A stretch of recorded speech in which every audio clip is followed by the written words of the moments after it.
Okay, good evening. Welcome back. Good evening, Mamaji. Good evening, good evening. അപ്പോൾ നമുക്ക് start ചെയ്യാം. സാധാരണ പോലെ എന്തെങ്കിലും പങ്കുവെക്കാനോ പറയാനോ ഉണ്ടെങ്കിൽ നമ്മൾ രണ്ട് സെഷൻ ഓൾറെഡി കംപ്ലീറ്റ് ചെയ്തിട്ടുണ്ട്. ഒരു സെഷൻ നമുക്ക് ഇന്റഗ്രൽ ഓപ്റ്റിമിസത്തിന്റെ ഇൻട്രൊഡക്ഷൻ ആയിരുന്നു. ഒരു സെഷൻ നമുക്ക് റിസർച്ച് ബേസ് ചെയ്തുകൊണ്ട് സൗമിനി മാമിന്റെ സെഷൻ ആയിരുന്നു. ഇത് രണ്ടും കാണുകയും കേൾക്കുകയും ഒക്കെ ചെയ്തപ്പോൾ എന്തെങ്കിലും ഫീലൊക്കെ ഷെയർ ചെയ്യാനുണ്ടെങ്കിൽ നമുക്കത് ഷെയർ ചെയ്തുകൊണ്ട് തുടങ്ങാം. അതേപോലെ തന്നെ എന്തെങ്കിലും ക്വസ്റ്റ്യൻസും ഉണ്ടെങ്കിൽ നമുക്കത് അഡ്രസ്സ് ചെയ്തിട്ട് മുന്നോട്ട് പോകാം. ഇന്ന് മുതൽ നമ്മൾ ആക്ച്വൽ മോഡ്യൂൾസ്, അതിൻ്റെ ആക്ടിവിറ്റീസ്, കാര്യങ്ങളൊക്കെ തുടങ്ങുകയാണ്. അതേപോലെ പറ്റാവുന്ന ആളുകളൊക്കെയും വീഡിയോയിൽ വരുന്നത് നന്നായിരിക്കും. നമുക്കൊരു ഹാപ്പിനെസ്സിന്റെ ക്ലാസ്സിൽ ഹാപ്പിയുള്ള ഫേസ് കണ്ടുകൊണ്ട് സംസാരിക്കുക എന്ന് പറയുന്നത് ഒരു സുഖമാണല്ലോ, ബുദ്ധിമുട്ടുകൾ ഇല്ലെങ്കിൽ. ഓക്കെ, ഇപ്പൊ എന്തെങ്കിലുമൊക്കെ ഷെയർ ചെയ്യാനോ പങ്കുവെക്കാനോ ഉണ്ടോ? മോമൻജി, എനിക്ക് കഴിഞ്ഞ ക്ലാസ് അറ്റൻഡ് ചെയ്യാൻ പറ്റിയില്ല. ഞാനൊരു ചെറിയ ട്രിപ്പ് പോയിരിക്കായിരുന്നു. ആ, അത് ആ വീഡിയോ കേൾക്കാനും പറ്റിയില്ല. വേറെ കുറച്ച് ഓക്കെ. തിരക്കുകളായിപ്പോയി. ഞാൻ അടുത്ത ആഴ്ച ആകുമ്പോഴത്തേക്ക് ഞാൻ കേൾക്കാം. അതുകൊണ്ട് തന്നെ പ്രത്യേകിച്ച് എനിക്ക് ഇതൊന്നും ഉണ്ടായിട്ടില്ല. പ്രത്യേകിച്ച് ചോദിക്കാനോ അതിലെന്തെങ്കിലും ചെയ്യാനോ. ഞാൻ ഓ, ആദ്യത്തെ ക്ലാസ് അറ്റൻഡ് ചെയ്തിരുന്നു.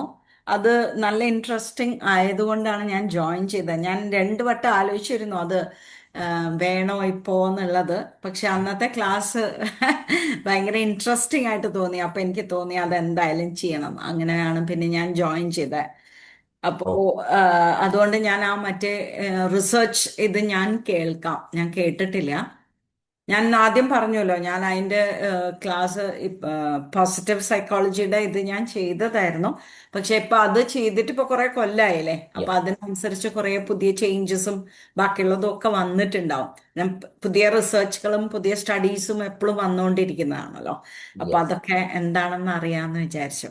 അതുകൊണ്ട് മാത്രല്ല സന്തോഷം. കാരണം എന്താന്ന് വെച്ചാൽ പോസിറ്റീവ് സൈക്കോളജി ചെയ്ത ഒരാൾ കൂടെ ഉള്ളത് നമുക്ക് കുറെ സപ്ലിമെന്റുകൾ, കുറെ കാര്യങ്ങൾ ആഡ് ചെയ്യാൻ പറ്റും. നമുക്ക് അതും ഉപകാരമാണ്. പിന്നെ നമ്മൾ പിന്നെ കുറച്ചുകൂടി ഒരു സയന്റിഫിക് ബേസിൽ കുറച്ച് ടെക്നിക്സും ആക്ടിവിറ്റീസും ഒക്കെ അതിൽ ഉൾപ്പെടുത്തിയിട്ടുണ്ട്. അതൊരു പക്ഷേ ഒരു സൈക്കോളജിസ്റ്റ് എന്ന നിലയിൽ, നിരന്തരം കേസ് കാണുന്ന വ്യക്തി എന്ന നിലയിൽ പ്രയോജനപ്പെടുന്ന ഉറപ്പാണ്.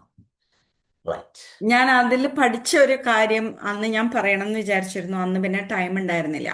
അത് എന്താന്ന് വെച്ചാല്, നമ്മളിപ്പോ ഒരു അതിലെ ഇൻട്രൊഡക്ഷനിൽ പറയുന്നത് ഇങ്ങനെയാണ്. ആൾക്കാരെ നമ്മളിപ്പോ ഒരു ബിൽഡിംഗ് കാണിക്കാൻ, ഒരു വീടിന്റെ മുമ്പിൽ, ഒരു ഡോറിന്റെ മുമ്പിൽ ഒരു ചിത്രം, ആ ഓണറിന്റെ ചിത്രം വെച്ചിട്ടുണ്ട്. ആ വീട് വിൽപ്പനയ്ക്ക് വെച്ചിരിക്കുകയാണ്. അപ്പോൾ ആൾക്കാരെ ആ വീട്ടിലേക്ക് കൊണ്ടുവരുമ്പോൾ നമ്മളാണ് പോകുന്നത് എങ്കിൽ നമ്മൾ ആ വീടിന്റെ ചുറ്റിലും അവർ കാണിക്കുന്നുണ്ട്. അതിന്റെ ചുറ്റിലും കുറെ ചെടികളും മരങ്ങളും ബാക്കിയുള്ളതും ഒക്കെ ഉണ്ട്. ആ വീടുണ്ട്. അതിന്റെ ഡോറിന്റെ മുമ്പിൽ തന്നെ അതിന്റെ ഓണറുടെ ഒരു പിക്ചറും ഉണ്ട്. ഇതാണ് നമ്മളെ കാണിക്കുന്നത്. അപ്പൊ നമ്മൾ അത് കാണുമ്പം ആ, ഓക്കെ. മൊമജീനെ കാണുന്നില്ലല്ലോ. ആ, യെസ്, ഇപ്പൊ കാണാം. യെസ്. അപ്പൊ അങ്ങനെയില്ലപ്പോ നമ്മൾ അതില് അതിന്റെ ചുറ്റിലുള്ള ചെടികളൊക്കെ വെൽ ടെൻഡഡ് അല്ല. കുറെ കാലമായിട്ട് ആ വീട്ടിൽ ആരും താമസം ഇല്ലാത്തത് കൊണ്ട്. അപ്പൊ നമ്മൾ അവിടെ പോകുമ്പോൾ നമ്മൾ ആദ്യം കാണുന്നത് എന്താണ്? നമ്മൾ ഇപ്പൊ ഒരാൾ ചോദിക്കാണ്, വാട്ട് ഡിഡ് യു സീ എന്ന് ചോദിക്കുമ്പം നമ്മൾ ആദ്യം പറയുന്നത് ദാറ്റ്സ് എ ബ്യൂട്ടിഫുൾ ഹൗസ് എന്നാണോ? ആ ഹൗസ് ഓണറിനെ കാണാൻ നല്ല രസമുണ്ട് എന്നാണോ? അതല്ല, ചുറ്റിലും എല്ലാം ഇങ്ങനെ ചെടികളൊക്കെ വാടിക്കരിഞ്ഞ് ഉണങ്ങിയിരിക്കുകയാണല്ലോ, ആകെ ഒരു ഡേർട്ടി ലുക്കാണല്ലോ ഉള്ളത്, ഒരു അൺകെയർഡ് അല്ലെങ്കിൽ ഡിലാപ്പിറ്റേറ്റഡ് എന്ന രീതിയിലാണോ നമുക്ക്? അതിൽ നിന്നാണ് നമ്മൾ പോസിറ്റീവ്സ് ആണോ കാണുന്നത്, നെഗറ്റീവ്സ് ആണോ നമ്മുടെ കണ്ണിൽ ആദ്യം കാണുന്നത് എന്നുള്ള. കാരണം ആ വീട് ഇസ് ഗുഡ്. അതിന്റെ ഓണറിന് വളരെ സ്മൈലിംഗ് ആയിട്ടുള്ള ഒരു ഫേസും വളരെ പ്ലസന്റ് ആയിട്ടുള്ള ഒരു മനുഷ്യന്റെ മുഖമാണ്. അപ്പൊ അതല്ലാതെ നമുക്ക് ചുറ്റിലും കരിഞ്ഞിരിക്കുന്നതാണോ നമ്മുടെ ശ്രദ്ധയിൽപ്പെടുന്നത് എന്നുള്ളതാണ്. അതാണ് ആ കോഴ്സിന്റെ ഇൻട്രൊഡക്ഷനിൽ അവർ പറയുന്നത്. അപ്പൊ ആ യെസ്, ചിത്രം അവരിങ്ങനെ നമ്മളെ കാണിക്കുമ്പോൾ നമ്മുടെ കണ്ണിൽ ആദ്യം പെടുന്നത് എന്താണോ, അപ്പൊ അതാണ് നമ്മുടെ ശരിക്കുള്ള ഇത് എന്നുള്ളതാണ്. നമ്മളുടെ കണ്ണ് എപ്പോഴും നെഗറ്റീവ്സിലേക്കാണോ പോസിറ്റീവ്സിലേക്കാണോ പോണത് എന്നുള്ളതാണ്. അപ്പൊ യെസ്. അങ്ങനെയായിരുന്നു അത്. അപ്പൊ നമ്മൾ അത് പെട്ടെന്ന് കാണുമ്പോൾ നമ്മൾ ഈ പറയുന്നത് വരെ എന്താ നോക്കേണ്ടത് നമുക്ക് ഒരു ക്വസ്റ്റ്യൻ തലയിൽ വരുമല്ലോ ഇങ്ങനെ യാ പ്രത്യേകിച്ചും പറയുമ്പോൾ. ആ പെർസെപ്ഷൻ തന്നെ. അപ്പൊ അതാണ് ആ രീതിയിൽ. അപ്പൊ ദാറ്റ് വാസ് നൈസ്. കാരണം അതിൽ ഏറ്റവും അട്രാക്റ്റീവ് ആയിട്ടുള്ളത് അയാളുടെ മുഖം തന്നെയായിരുന്നു. അപ്പോ യാ ആ, അതാണ് നമ്മൾ കാണുന്നതെങ്കിൽ നാച്ചുറലി നമ്മളിലൊരു ഒപ്റ്റിമിസം ഉണ്ട് എന്നുള്ളതാണ്. അതല്ല നമ്മളെല്ലാം നെഗറ്റീവ് പെസിമിസം ആണെങ്കിൽ ആ കരിഞ്ഞതും വീടിങ്ങനെ ഒരു ജാതിയായിട്ട് ഇരിക്കണതും അതൊക്കെ ആയിരിക്കും നമ്മുടെ കണ്ണിൽ പെടാന്ന്. അപ്പൊ യാ അതായിരുന്നു അതിൽ ആദ്യം ഉണ്ടായിരുന്നത്. യെസ്. യാ അതായത് നമ്മുടെ ഇന്റേണൽ മാപ്പ് ആണ് എന്ത് ചെയ്യുന്നത്, ഡിസ്ക്രൈബ് ചെയ്യുന്നത് നമ്മുടെ എക്സ്റ്റേണൽ പെർസെപ്ഷനെ എന്നുള്ളതാണ്. നമ്മുടെ ഉള്ളിൽ എന്താണെന്നുള്ളത് ഇത് പറഞ്ഞപ്പോൾ ഞാൻ മുമ്പ് നിങ്ങളോട് ഒരിക്കൽ പറഞ്ഞ ഒരു സംഗതി എനിക്ക് ഓർമ്മ വന്നത് ഒരു ഇറാനിയൻ ഫിലിമാണ്. ആ ഫിലിമിന്റെ പേര് പിന്നെ എനിക്ക് നോക്കിയിട്ട് കിട്ടുന്നില്ല, അന്ന് എനിക്ക് ഓർമ്മ ഉണ്ടായിരുന്നു. ഡൽഹി തെരുവിലൂടെ ഒരു കാളവണ്ടി ഇങ്ങനെ ഓടിച്ചു പോവുകയാണ്. ആ ഗുഡ് ഈവനിങ് നായർ സാബ്. റൈറ്റ്. ഇപ്പൊ ഈ കാളവണ്ടി ഓടിച്ചു പോകുന്ന സമയത്ത് ഹസ്ബൻഡും വൈഫും അതിലുണ്ട്. ഹസ്ബൻഡ് കാണുന്ന കാഴ്ചകൾ ഡൽഹി തെരുവിന്റെ എല്ലാ വൃത്തികേടുകളുമാണ്. പിന്നെ രാവിലെ തന്നെ വെളുക്കിരിക്കുന്ന ആളുകൾ, അതേപോലെ വൃത്തികെട്ട പിന്നെ ചളി നിറഞ്ഞ അന്തരീക്ഷമൊക്കെ കാണുന്നത്. വൈഫ് കാണുന്നത് മനോഹരമായി പിന്നെ വിളഞ്ഞു നിൽക്കുന്ന ഗോതമ്പ് വയലുകള്, നല്ല ചെടികള്. അപ്പൊ ഇത് എന്നിട്ട് അതിലൂടെ കൊണ്ടുപോകുന്നത് വൈഫിന്റെയും ആ ഹസ്ബൻഡിന്റെയും മനസ്സാണ് ആ ചിത്രീകരിക്കുന്നത്. ഇറാനിയൻ ഫിലിമുകളുടെ ഒരു പ്രത്യേകത എന്ന് പറയുന്നത് വളരെ സിംബോളിക് ആയിരിക്കും അത്. ഇത് നമ്മളെ ഉള്ളിലുള്ളതാണ് പുറത്ത് കാണുക എന്നുള്ളതാണ്. അത് തന്നെയാണ് ഇപ്പൊ മീനാക്ഷി മാം നമ്മുടെ അടുത്ത് ഷെയർ ചെയ്തത്. അപ്പൊ നമ്മൾ റിപ്പയർ തുടങ്ങേണ്ടത് ഉള്ളിൽ നിന്നാണ് എന്നുള്ളതാണ് ഇന്റഗ്രൽ ഓപ്റ്റിമിസത്തിന്റെ ഒരു ബ്യൂട്ടി എന്ന് പറയുന്നത്. അപ്പോ മറ്റെന്തെങ്കിലും ആർക്കെങ്കിലും പങ്കുവെക്കാനുണ്ടോ, ഷെയർ ചെയ്യാനുണ്ടോ, ചോദിക്കാനുണ്ടോ? Thank good you, evening thank sir. You for the beautiful sharing. ആ പറഞ്ഞോളൂ. സർ, ഈ ചില ആൾക്കാര് അവർക്ക് എനിക്ക് എൻ്റെ ഒരു ഒന്ന് രണ്ട് ഫ്രണ്ട്സ് ഉണ്ട്. അവരുടെ എല്ലാ പ്രശ്നങ്ങളും കാര്യങ്ങളും ഒക്കെ ഇങ്ങനെ പറയും. ചിലപ്പോൾ അഭിപ്രായങ്ങളായിരിക്കാം, പക്ഷെ അത് അച്ചീവ് ചെയ്ത് കഴിഞ്ഞു കഴിഞ്ഞാൽ അല്ലെങ്കിൽ അതൊരു സമാധാനത്തിൽ എത്തിക്കഴിഞ്ഞാൽ അത് ഷെയർ ചെയ്യത്തില്ല. അത് ആ അവരുടെ കുഴപ്പമാണോ എന്നെ എന്തെങ്കിലും മറച്ചു വെക്കുകയും ചെയ്യുന്നതാണോ? സാധാരണഗതിയിൽ രണ്ട് തരത്തിലുള്ള ആളുകളെയാണ് നമുക്ക് ജനറലൈസ് ചെയ്ത് പറയുകയാണെങ്കിൽ പറയാൻ പറ്റും. ഒന്ന് പ്രോബ്ലം ഫോക്കസ്ഡ് പീപ്പിൾ എന്ന് പറയും. രണ്ട് സൊല്യൂഷൻ ഫോക്കസ്ഡ് പീപ്പിൾ എന്നും പറയും. ഈ പ്രോബ്ലം ഫോക്കസ്ഡ് പീപ്പിൾ ആണ് എപ്പോഴും എന്ത് ചെയ്യുന്നത് എന്ന് ചോദിച്ചു കഴിഞ്ഞാൽ പ്രശ്നങ്ങളുടെ കെട്ടുകൾ നമ്മുടെ മുമ്പിൽ അയച്ചു വെക്കുന്നത്. അവർക്ക് ലൈഫിൽ മിക്കവാറും എല്ലാം പ്രോബ്ലം ആയിരിക്കും. നേരത്തെ പറഞ്ഞില്ല, ഉദാഹരണത്തിൽ പറഞ്ഞില്ല, അവിടെ കരിഞ്ഞു തുടങ്ങിയ ചെടികളും അല്ലെങ്കിൽ പിന്നെ വെട്ടി വൃത്തിയാക്കാത്ത ചെടികളും ഒക്കെ അവർ കാണുന്ന സമയത്ത് സൊല്യൂഷൻ ഫോക്കസ്ഡ് ആളുകൾ എപ്പോഴും കാണുക, ഓക്കെ ഈ വീട് എൻ്റെ കയ്യിൽ കിട്ടിയാൽ ഞാനത് എങ്ങനെയായിരിക്കും അത് പിന്നെ ഏറ്റവും നന്നായിട്ട് വെൽ കെപ്റ്റായിട്ട് ചെയ്യാൻ പോകുന്നത് എന്നുള്ള സൊല്യൂഷൻ ആയിരിക്കും അവർ കാണുക എന്നുള്ളതാണ്. പലപ്പോഴും നമ്മുടെ ചുറ്റുവട്ടത്തുള്ള ആളുകൾ, അതുകൊണ്ട് നമ്മൾ സാധാരണഗതിയിൽ സൈക്കോളജിയിൽ പറയുന്ന ഒരു വാക്കുണ്ട്, ഈ പ്രശ്നങ്ങള് സങ്കടങ്ങൾ പറഞ്ഞുകൊണ്ടിരിക്കുന്ന ആളുകളുടെ അടുത്ത് നിന്ന് നമ്മൾ എപ്പോഴും അകലം പാലിക്കുന്നത് നല്ലതാണെന്നാണ്. കാരണം നമ്മുടെ സബ് കോൺഷ്യസ് മൈൻഡിന്റെ ഒരു പ്രത്യേകത, സ്ഥിരമായിട്ട് കേൾക്കുമ്പോൾ നമ്മൾ അറിയാതെ നമ്മളിലേക്കും അതിന്റെ വിത്തുകൾ എത്തിപ്പെടും എന്നുള്ളതാണ് അതിന്റെ കാരണം.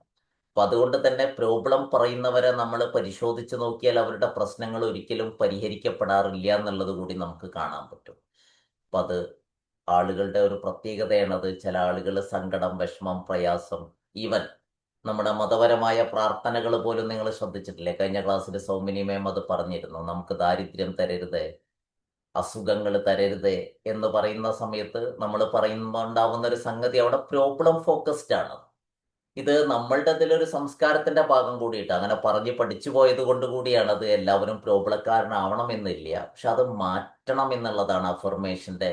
പിന്നെ ഈ ഓപ്റ്റിമിസ്റ്റിക് വിഷ്പേഴ്സ് എന്ന് പറയുന്ന ഒരു സംഭവമുണ്ട്. പിന്നെ നമ്മളത് പറയും, നമ്മൾ വിഷ്പർ ചെയ്യുന്ന കാര്യങ്ങൾ, നമ്മൾ ചിന്തിക്കുന്ന കാര്യങ്ങൾ, പറയുന്ന കാര്യങ്ങളൊക്കെയും പ്രധാനപ്പെട്ടതാണ് എന്നുള്ളതാണ് ഇതിന്റെ ഒരു ഒരു പ്രധാനപ്പെട്ട സംഗതി എന്ന് പറയുന്നത്.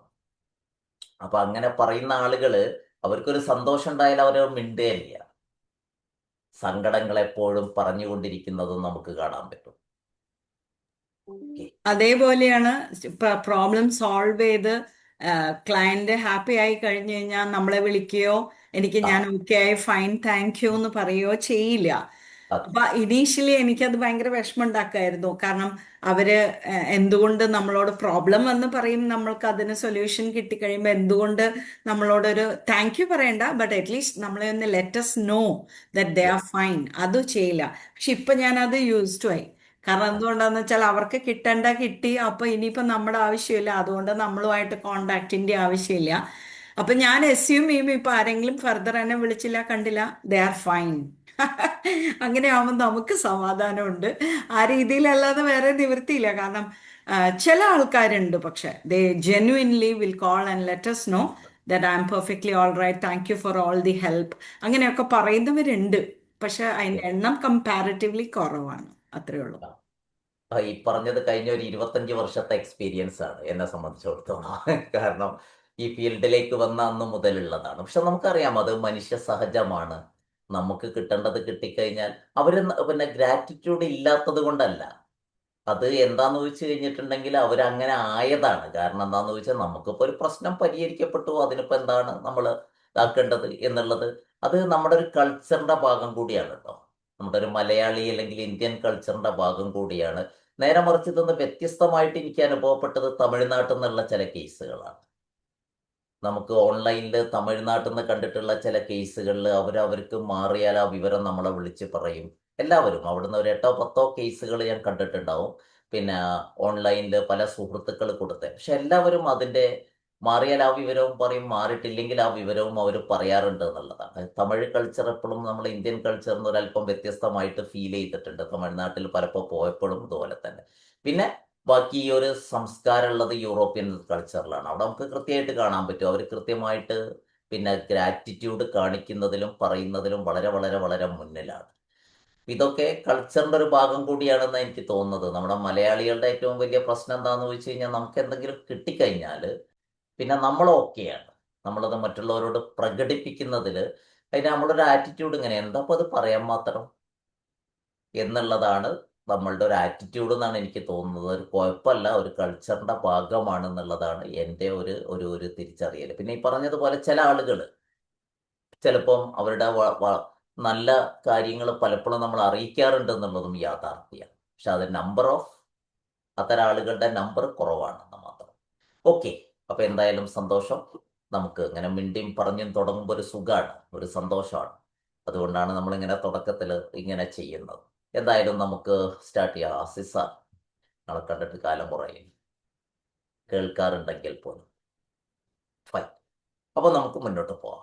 ഇന്നത്തെ ഒരു സെഷനിലേക്ക് പോവാം നമുക്ക്. So welcome back. നമ്മൾ 10 ദിവസം നീണ്ടുനിൽക്കുന്ന ഇന്റഗ്രൽ ഓപ്റ്റിമിസത്തിന്റെ ക്ലാസ്സിലേക്കാണ് നിങ്ങളെ വെൽക്കം ചെയ്തിരിക്കുന്നത്. റൈറ്റ്, നമ്മൾ രണ്ടാമത്തെ ദിവസം, രണ്ടാമത്തെ മോഡ്യൂൾ, ആക്ച്വലി മൂന്നാമത്തെ ദിവസമാണ്, പക്ഷെ മോഡ്യൂൾ ബൈസ് നമ്മൾ രണ്ടാമത്തെ ദിവസമാണ്. ഇന്റഗ്രൽ ഓപ്റ്റിമിസം പ്രോസസ്സാണ് നമ്മൾ ഇന്ന് ഡിസ്കസ് ചെയ്യുന്നത്. ഇന്റഗ്രൽ ഓപ്റ്റിമിസം നമ്മൾ നേരത്തെ ആദ്യത്തെ ക്ലാസ്സിൽ പഠിച്ചിട്ട് കുറച്ച് സ്മാർട്ട് സ്കില്ലുകളാണ് നമ്മൾ പഠിക്കാൻ പോകുന്നത്. അതുപോലെ തന്നെ നമ്മുടെ തിങ്കിങ്ങിൽ ഒരു ഷിഫ്റ്റ് ഉണ്ടാക്കുക എന്നുള്ളതാണ് ഇതിന്റെ ഒബ്ജക്റ്റീവ് എന്നും പറഞ്ഞിട്ടുണ്ട്. അത് ഓർമ്മിപ്പിച്ചുകൊണ്ടാണ് തുടങ്ങുന്നത്. ഇന്നത്തെ മോഡ്യൂൾ ഇന്റഗ്രൽ ഓപ്റ്റിമിസം പ്രോസസ്സാണ്. കാരണം ഇന്റഗ്രൽ ഓപ്റ്റിമിസം എന്ന് പറയുന്നത് ഒരു പ്രോസസ്സാണ്. ഒരു പ്രോസസ്സും പ്രോഡക്റ്റും തമ്മിലുള്ള വ്യത്യാസം. നമുക്ക് പ്രോഡക്റ്റ് എന്ന് പറയുന്ന ഒരു സംഗതിയെ നമ്മൾ പ്രോഡക്റ്റ് എന്ന് പറയുന്നത് അതിൻ്റെ ഒരു എൻഡ് ആയിട്ടുള്ള സംഗതിയാണ്. പ്രോഡക്റ്റ് ആയിക്കഴിഞ്ഞാൽ പിന്നെ അത് നമുക്ക് മാർക്കറ്റിലേക്ക് ഇറങ്ങി ആ പ്രോഡക്റ്റ് നമുക്ക് വാങ്ങാം, ആ പ്രോഡക്റ്റ് നമുക്ക് യൂസ് ചെയ്യും. പക്ഷെ ഒരു പ്രോസസ്സ് അങ്ങനെയല്ല. പ്രോസസ് ഈസ് ബിക്കമിങ്, അതായിക്കൊണ്ടിരിക്കുന്നതാണ്. നമ്മൾ എത്രയൊക്കെ ഓപ്റ്റിമിസ്റ്റിക് ആണെങ്കിൽ പോലും നമുക്ക് അതിനെ വീണ്ടും ബെറ്റർ ആക്കാൻ പറ്റും. നമുക്ക് കൂടുതൽ കൂടുതൽ ഓപ്റ്റിമിസത്തിലേക്ക് മൂവ് ചെയ്യാൻ പറ്റും. അതുകൊണ്ട് അതൊരു പ്രോസസ്സാണ്. ഇങ്ങനെ ഇങ്ങനെ ഇങ്ങനെ ഇങ്ങനെ ഇങ്ങനെ ഡെവലപ്പ് ചെയ്തുകൊണ്ടിരിക്കുന്ന ഒരു പ്രോസസ്സാണ്. അതുകൊണ്ടാണ് നമ്മൾ ഇന്റഗ്രൽ ഓപ്റ്റിമിസം ഒരു പ്രോസസ്സ്, അതിൻ്റെ പ്രോസസ്സ് എന്താണെന്ന് നമ്മൾ ആദ്യം പരിചയപ്പെടാൻ പോകുന്നത്. അതിൻ്റെ പ്രോസസ്സ്, അതിൻ്റെ മുമ്പ് ചില സംഗതികൾ നമ്മൾ കഴിഞ്ഞ ക്ലാസ്സുമായി ബന്ധപ്പെട്ട് ഓർമ്മപ്പെടുത്തിക്കൊണ്ട് പോവാം. ഒന്ന്, happiness is our birthright എന്നുള്ളതാണ്. ഇത് ഞാനിവിടെ കൊടുക്കാൻ കാരണം ഒരാളും നമുക്ക് ഹാപ്പിനെസ് കൊണ്ടുതരില്ല എന്നുള്ളത്. അത് നമ്മൾ കൃത്യമായിട്ട് മനസ്സിലാക്കേണ്ട ഒരു സംഗതിയാണ്. ഫണ്ടമെന്റൽ റൈറ്റ് പോലെ നമ്മൾ നേടിയെടുക്കേണ്ട അല്ലെങ്കിൽ നമ്മൾ ആസ്വദിക്കേണ്ട ഒരു സംഗതിയാണ് ഹാപ്പിനെസ് എന്നുള്ളതാണ്. അത് മറ്റൊരാൾ നമുക്ക് തരുന്നതല്ല, നമ്മൾ ഉണ്ടാക്കിയെടുക്കേണ്ടതാണ്. വാട്സപ്പിൽ വന്നൊരു മെസ്സേജ് ഇല്ലായിരുന്നു, നിനക്ക് എവിടുന്ന ഇത് കിട്ടിയത്, ഞാൻ കുറെ കാലമായിട്ട് തിരയുന്നു എന്നുള്ളതാണ്. അപ്പൊ അതിന്റെ മറുപടി ഇതായിരുന്നു, I find it from within എന്നുള്ളത്. എൻ്റെ ഉള്ളിൽ നിന്നാണ് ഞാനത് കണ്ടെത്തിയത് എന്നുള്ളത്. അപ്പൊ ഹാപ്പിനെസ് കണ്ടെത്താൻ ഓരോ കാരണങ്ങൾ നമ്മൾ ഉണ്ടാക്കി കഴിഞ്ഞാൽ നമുക്ക് ഹാപ്പിനെസ്സിലേക്ക് മൂവ് ചെയ്യാൻ പറ്റും. അതുകൊണ്ട് എന്നെ ഏറെ ഈ പോസിറ്റീവ് സൈക്കോളജി പഠിച്ച സമയത്ത് എന്നെ ഏറെ ആകർഷിച്ച ഒരു സെന്റൻസ് ആണ് happiness is our birthright എന്നുള്ളത്. നമുക്ക് ജനിച്ചിട്ടുണ്ടെങ്കിൽ ഹാപ്പിനെസ്സിൽ ജീവിക്കാനും പറ്റും എന്നുള്ളതാണ്. പക്ഷെ ഒരുപാട് ആളുകൾ, മെജോറിറ്റി ഓഫ് ദ പീപ്പിൾ, അത് തേടി പോകുന്നില്ല, കണ്ടുപിടിക്കുന്നില്ല. എല്ലാം ഫെയ്റ്റ് ആണെന്ന് പറഞ്ഞിട്ട്, വിധിയാണെന്ന് പറഞ്ഞിട്ട് സഹിക്കുന്ന ആളുകളെയാണ് നമുക്ക് കാണാൻ പറ്റുന്നത് എന്നുള്ളതാണ്. പക്ഷെ ഇന്റഗ്രൽ ഓപ്റ്റിമിസത്തിന്റെ ക്ലാസ് അറ്റൻഡ് ചെയ്തപ്പോൾ ഇത് നമുക്ക് ഈ റൈറ്റ് നമുക്ക് നേടിയെടുക്കാൻ പറ്റുമെന്നുള്ളത് ഫീൽ ചെയ്യുന്നതാണ്. റൈറ്റ്. അപ്പോൾ എല്ലാ കൊല്ലവും വേൾഡ് ഹാപ്പിനെസ് റിപ്പോർട്ട് പുറത്തുവിടാറുണ്ട്. ഇത് നിങ്ങൾക്ക് ഗൂഗിളിൽ കയറിയിട്ട് വേണമെങ്കിൽ ഓരോ വർഷവും ചെക്ക് ചെയ്താൽ പോകാൻ പറ്റും. ഒരു വേൾഡ് ഹാപ്പിനെസ് റിപ്പോർട്ട് പുറത്തുവിടാറുണ്ട്. 2025 റിപ്പോർട്ട് അനുസരിച്ച് ഏറ്റവും ഹാപ്പിനെസ് ആയ രാജ്യം ഫിൻലാൻഡാണ്. ഇന്ത്യയുടെ സ്ഥാനം 118. അപ്പോ ഫിൻലാൻഡ് ടോപ്പിലെത്തിയതിന്റെ കാരണത്തെ പറ്റിയൊക്കെ പഠിക്കുന്ന സമയത്ത് ഇങ്ങനെ ഒരു വാക്ക് നിങ്ങൾ കേട്ടുകയാണോ? Happiness index.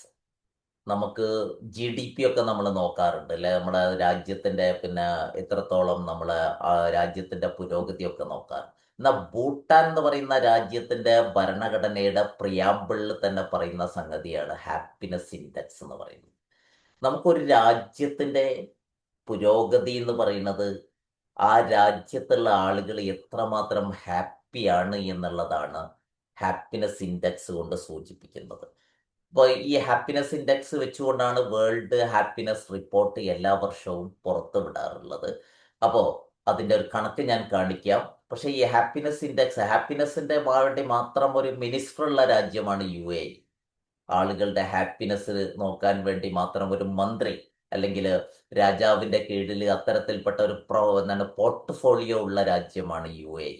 ഇങ്ങനെ ലോകത്ത് ഏറെ ഡെവലപ്പ് ചെയ്തിട്ടുള്ള രാജ്യങ്ങളൊക്കെയും ഹാപ്പിനെസ്സിന് വളരെ കൂടുതൽ പ്രാധാന്യം കൊടുക്കുന്ന ഒരു കാലത്താണ് ഹാപ്പിനെസ്സിനെ പറ്റി നമ്മളൊരു ക്ലാസ് ഡിസ്കസ് ചെയ്യുന്നത്. ഇതാണ് ശരിക്ക് ഹാപ്പിനെസ്സിന്റെ ഇപ്പോഴത്തെ 2025 1-ാം സ്ഥാനത്ത് ഫിൻലാൻഡ്, 2-ാം സ്ഥാനത്ത് ഡെൻമാർക്ക്, 3-ാം സ്ഥാനത്ത് ഐസ്ലാൻഡ്, സ്വീഡൻ, അങ്ങനെ വന്ന് ഇന്ത്യ 118-ാം സ്ഥാനത്തേക്ക് എത്തിപ്പെട്ടത്.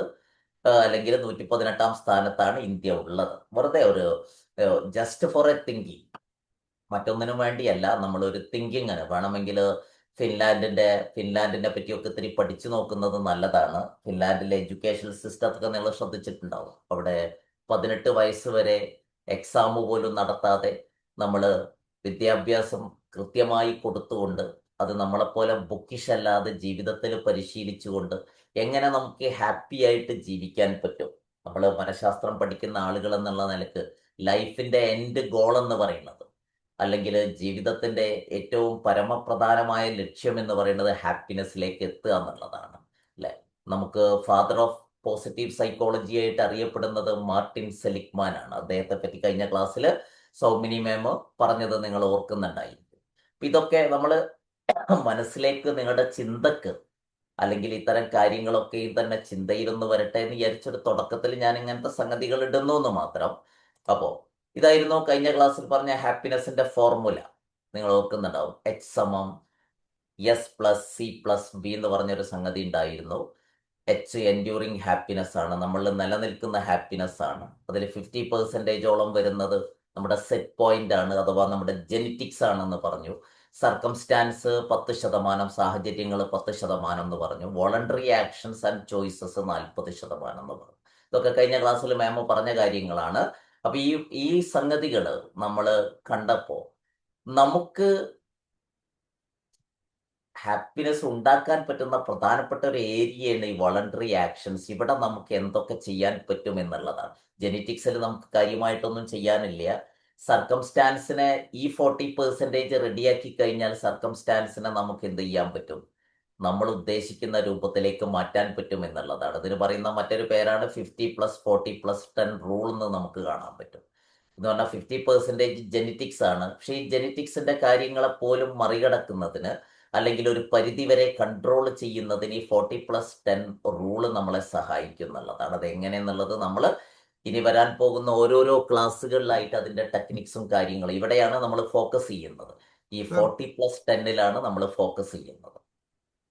സർ എസ്സിനൊന്ന് വിശദീകരിക്കുമോ? യെസ് എന്ന് പറയുന്നത്, സെറ്റ് പോയിന്റ് എന്ന് പറയുന്നത് ശരിക്കും നമ്മുടെ ജെനറ്റിക്കൽ പ്രീ ഡിസ്പോസിഷൻ ആണ്.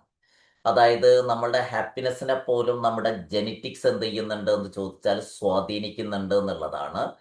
അഥവാ നമ്മുടെ നമ്മുടെ ഇപ്പോൾ ഏത് ഫാമിലിയിൽ അഥവാ നമ്മുടെ ഹെറിഡിറ്ററി ഫാക്ടേഴ്സ് നമ്മളെ സ്വാധീനിക്കുന്നുണ്ട് എന്നുള്ളതാണ്. പക്ഷെ സെലിഗ്മാന്റെ തന്നെ ചില അഡ്വാൻസ് ലേഖനങ്ങൾ നമ്മൾ നോക്കിക്കഴിഞ്ഞാൽ കാണുന്നത് നമ്മളുടെ ബാക്കി വരുന്ന 40+10 നമ്മൾ മാനേജ് ചെയ്ത് തുടങ്ങിയാൽ നമ്മുടെ ജെനറ്റിക്സിൽ അറ്റ്ലീസ്റ്റ് വരും തലമുറയിലേക്കെങ്കിലും പോലും നമുക്കതിൽ മാറ്റങ്ങൾ ഉണ്ടാക്കിക്കൊണ്ടുവരാൻ പറ്റും, ചെറിയ അളവിലാണെങ്കിലും എന്ന് നമുക്ക് കാണാൻ പറ്റും. അപ്പൊ ഈ സെറ്റ് പോയിന്റ് എന്ന് പറഞ്ഞത് കൊണ്ട് ജെനറ്റിക്സ് ആണ് ഉദ്ദേശിച്ചത്. നമ്മൾ പറയുന്ന ഹെറിഡിറ്റി എന്ന് പറയുന്നത് തന്നെയാണ് അവിടെ ഉദ്ദേശിക്കുന്നത്. പക്ഷെ അതിനെ നമ്മൾ കുറച്ചുകൂടി കഴിയുമ്പോൾ വേറൊരു തലത്തിൽ നമ്മൾ അതിനെ ഡിസ്കസ് ചെയ്യുന്നുണ്ട്, മറ്റൊരു തലത്തിൽ നമ്മൾ പറയുന്നുണ്ട്. ഇത് കഴിഞ്ഞ പ്രാവശ്യം പറഞ്ഞതായതുകൊണ്ട് ഞാൻ വേഗം പോവുകയാണ്. മാർട്ടിൻ സെലിഗ്മാൻ ഇതിനു വേണ്ടി പറഞ്ഞിട്ടുള്ള ഒരു ഷോർട്ട് ഫോമിനെ പറ്റിയും കഴിഞ്ഞ ക്ലാസ്സിൽ പറയേണ്ട ഈ പെർമ സൈക്കോളജിക്കൽ വെൽബീയിങ്ങിന് വേണ്ടിയിട്ട് ഈ 40%നെ മാനേജ് ചെയ്യുന്നതിന് ഏറെ നമ്മളെ സഹായിക്കുന്ന കുറച്ച് കാര്യങ്ങൾ ചെയ്യാൻ അദ്ദേഹം ആവശ്യപ്പെട്ടിട്ടുണ്ട്. ഒന്നാമത്തതാണ് പോസിറ്റീവ് ഇമോഷൻ. ഇപ്പൊ നേരത്തെ സുജയിൽ ഭായി പറഞ്ഞതുപോലെ പ്രശ്നങ്ങളെ പറ്റി പറയുന്നതിന് പകരം നമ്മൾ സന്തോഷത്തെ പറ്റി പറഞ്ഞു തുടങ്ങിയാൽ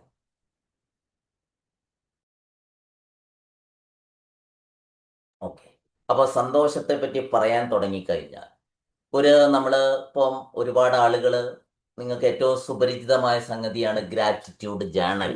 നമ്മൾ അവസാനത്തിനെ പറ്റി വീണ്ടും പറയുന്നുണ്ട്. നമ്മൾ ഗ്രാറ്റിറ്റ്യൂഡ് ജേണൽ എഴുതി തുടങ്ങിയാൽ, ഫോർഗിവ്നെസ് പ്രാക്ടീസ് ചെയ്ത് തുടങ്ങിക്കഴിഞ്ഞാൽ, നമ്മൾ നല്ല വശങ്ങൾ കാണാൻ തുടങ്ങിക്കഴിഞ്ഞാൽ, സൊല്യൂഷൻ ഫോക്കസ്ഡ് ആയിട്ട് ചിന്തിക്കാൻ തുടങ്ങിക്കഴിഞ്ഞാൽ നമ്മുടെ ഇമോഷൻസ് പോസിറ്റീവ് ആവുന്നുള്ളതാണ്.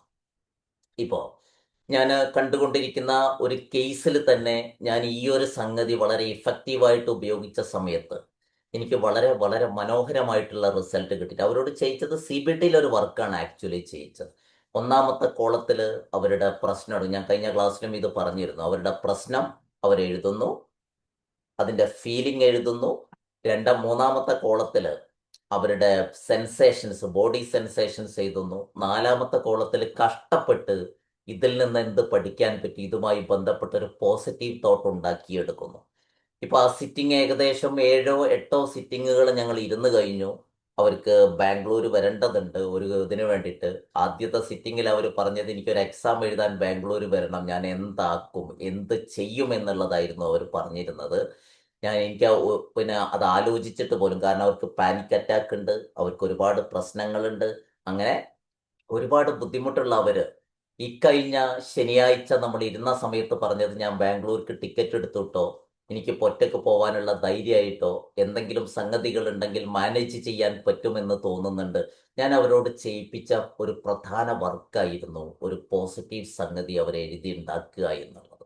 വളരെ ബ്യൂട്ടിഫുൾ ആയ ഒരു റിസൾട്ടിലേക്ക്. Of course panic attack manage ചെയ്യുന്നതിന് വേറെ കുറെ കാര്യങ്ങൾ നമ്മൾ ചെയ്തു, പക്ഷെ അവരുടെ തോട്ടിൽ ഭയങ്കരമായ മാറ്റം വന്നു എന്നുള്ളതാണ്. അവർ മാർക്കറ്റിൽ പോയാൽ അവർക്ക് നിൽക്കാൻ ബുദ്ധിമുട്ടായിരുന്നു, സുഖമായിട്ട് അവർ മാർക്കറ്റിൽ പോകുന്നു. ജോലി സ്ഥലത്തുള്ള ബുദ്ധിമുട്ടുകൾ, മറ്റ് പ്രയാസങ്ങൾ എല്ലാം അവർക്ക് മറികടക്കാൻ പറ്റുന്നു, അതിൽ ഈ തോട്ടിൽ മാറ്റം വരുത്തിയ സമയത്ത്. അതുകൊണ്ട് പോസിറ്റീവ് ഇമോഷൻ ഉണ്ടാക്കാൻ വലിയ പണിയൊന്നുമില്ല. വെറുതെ കണ്ണടച്ചിട്ട് നമ്മൾ പോസിറ്റീവായ കാര്യങ്ങളെ പറ്റി വെറുതെ ആലോചിച്ചാൽ നമ്മുടെ ബ്രെയിനിൽ ഹാപ്പിനെസിന്റെ കെമിക്കൽസ് പ്രൊഡ്യൂസ് ചെയ്യുന്നു എന്നുള്ളതാണ്. അതുകൊണ്ട് ഒന്നാമത്തെ മാർഗം, നമ്മൾ ഈ 40%, 40% നമ്മുടെ കയ്യിലാണല്ലോ, അതിലെ ഒന്നാമത്തെ വഴി എന്ന് പറയുന്നത് ഇതാണ്. പോസിറ്റീവ് ഇമോഷന് നമ്മൾ വഴി കണ്ടെത്തുക എന്നുള്ളതാണ്. Martin Seligman, father of positive psychology, അദ്ദേഹം പറയുന്ന വഴിയാണ് സൈക്കോളജിക്കൽ വെൽബീയിങ്ങിന് വേണ്ടി. Of course psychological wellbeing leads to physical wellbeing എന്നുള്ളതാണ്. രണ്ടാമത്തെ കാര്യം എൻഗേജ്മെന്റ് ആണ്. നമ്മൾ വെറുതെ ഇരിക്കുന്നതിന് പകരം എന്തെങ്കിലും പോസിറ്റീവായ കാര്യങ്ങളിൽ എൻഗേജ്ഡ് ആവുക.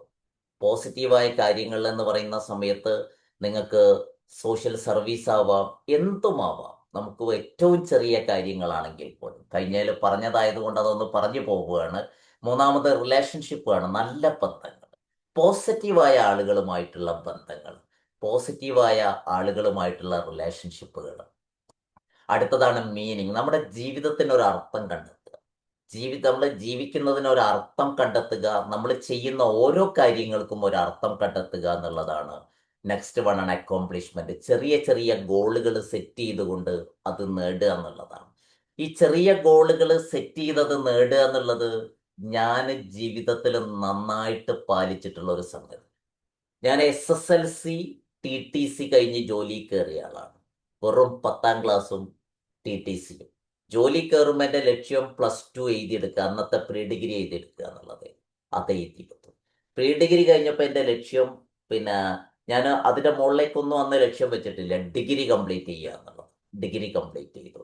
ഡിഗ്രി കംപ്ലീറ്റ് ചെയ്തപ്പോൾ പിന്നെ എനിക്ക് പ്രൊമോഷൻ കിട്ടണമെങ്കിൽ BEd ആണ്. BEd ചെയ്തു. BEd ചെയ്തപ്പം പിന്നെ എനിക്ക് അതിൻ്റെ മുകളിലേക്ക് പോകണമെങ്കിൽ PG ആണ്. PG ചെയ്തു.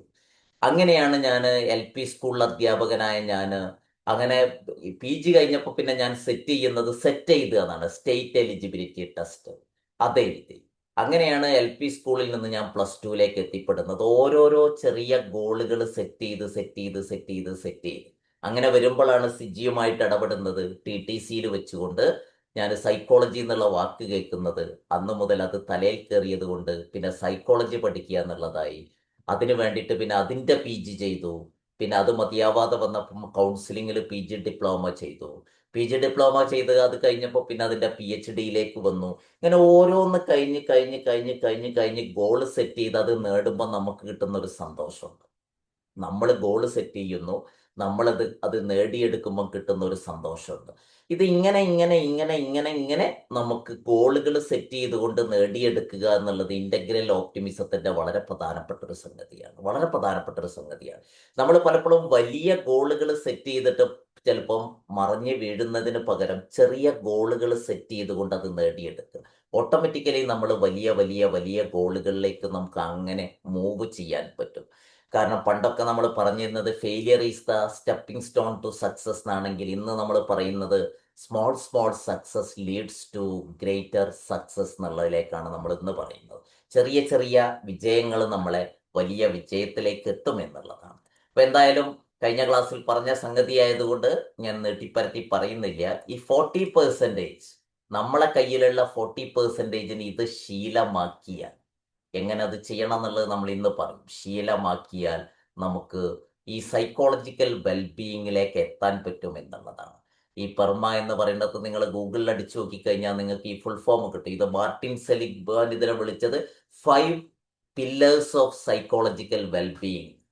സൈക്കോളജിക്കൽ വെൽബീയിങ്ങിന്റെ 5 തൂണുകൾ എന്നാണ് ഇതിനെ വിളിച്ചത്. 5 പില്ലേഴ്സ് ഓഫ് സൈക്കോളജിക്കൽ വെൽബീയിങ് എന്നാണ് മാർട്ടിൻ സെലിഗ്മാൻ ഇതിനെ വിളിച്ചിട്ടുള്ളത്.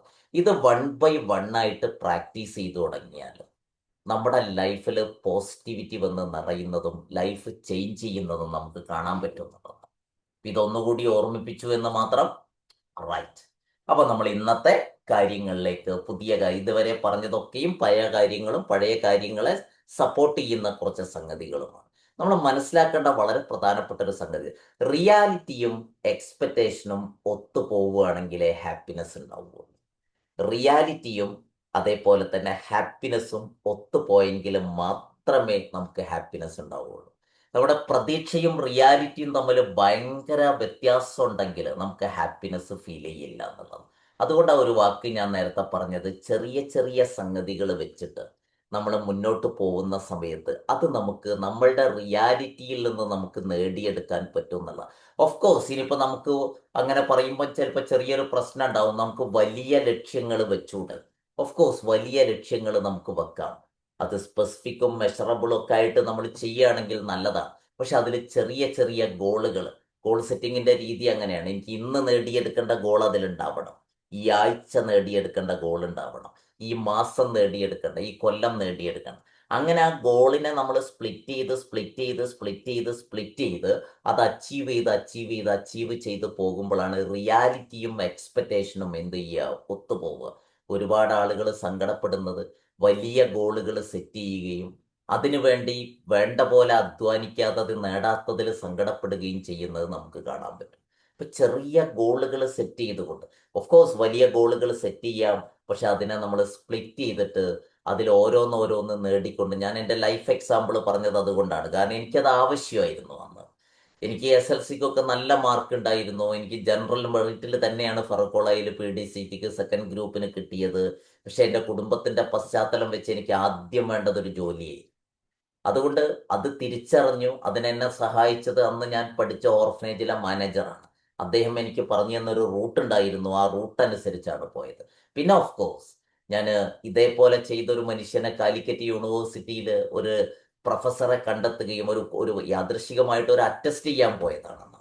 അപ്പൊ അദ്ദേഹവും എനിക്ക് പറഞ്ഞു തന്നൊരു വഴി, എൻ്റെ കുടുംബ പശ്ചാത്തലം കേട്ടപ്പോൾ നിനക്ക് പറ്റുന്നൊരു വഴി ഇതാണ്: ആദ്യം ജോലി കയറ്, എന്നിട്ട് പഠിക്കുക, ലീവ് എടുത്ത് പഠിക്കാൻ പറ്റും. ഈ ഒരു വഴി ഞാൻ അന്ന് അന്ന് സൈക്കോളജി പഠിച്ചിട്ടൊന്നുമല്ല, നമ്മൾ ഈ സംഗതികളൊന്നും അറിഞ്ഞിട്ടല്ല. പക്ഷെ ഈ രണ്ട് മനുഷ്യന്മാരെ എനിക്ക് അത്രയും ഇഷ്ടമായിരുന്നു എൻ്റെ ലൈഫിൽ. കാരണം അവരെനിക്ക് നല്ലത് മാത്രം പറഞ്ഞു തരുന്നവരെന്നുള്ളത് കൊണ്ട് മെല്ലെ മെല്ലെ എന്ത് ചെയ്തു എന്ന് വെച്ചാൽ അതിങ്ങനെ കൊണ്ടുപോയപ്പോൾ എനിക്ക് ഞാൻ ഉദ്ദേശിക്കുന്ന തലത്തിലെത്താൻ പറ്റി. അന്ന് ഓഫ് കോഴ്സ് സെക്കൻഡ് ഗ്രൂപ്പിന് ചേർന്നപ്പോൾ എൻ്റെ ഉദ്ദേശങ്ങളിലൊന്ന് ഡോക്ടർ ആവുക എന്നുള്ളത്. പക്ഷെ എൻ്റെ സാഹചര്യം അതിന് അനുകൂലമല്ലാത്തത് കൊണ്ട് ഇന്ന് ഇപ്പോ എന്താന്ന് വെച്ച് കഴിഞ്ഞാൽ ഡോക്ടറെ പണി തന്നെ നമ്മൾ എടുത്തുകൊണ്ടിരിക്കുന്നു എന്നുള്ളതാണ്. നമ്മൾ ഡോക്ടർ ചെയ്യുന്ന പണി തന്നെയാണ് ഇന്ന് ചെയ്തുകൊണ്ടിരിക്കുന്നത്. അതിൽ നമുക്ക് പറ്റാത്തത് ഒരുപാട് ഡോക്ടേഴ്സിലേക്ക് നമുക്ക് എത്തിക്കാൻ പറ്റുന്നു എന്നുള്ളതാണ്. അപ്പൊ ഇങ്ങനെ ഇങ്ങനെ ഇങ്ങനെ നമ്മൾ ഉദ്ദേശിച്ചൊരു സ്ഥലത്ത് എത്താൻ നമുക്ക് ഈ പറഞ്ഞ സംഗതികൾ അക്കംപ്ലിഷ് ചെയ്യണമെങ്കിൽ നമുക്ക് ഗോളുകൾ വേണമെന്നുള്ളതാണ്. Right. അപ്പൊ അതെന്റെ ഒരു റിക്വസ്റ്റ് ആണ് എല്ലാവരോടും, അല്ലെങ്കിൽ മറ്റുള്ളവർക്ക് പറഞ്ഞു കൊടുക്കുമ്പോഴും നമ്മൾ ഈ 5 സംഗതികൾ വളരെ പ്രധാനപ്പെട്ടതാണ്.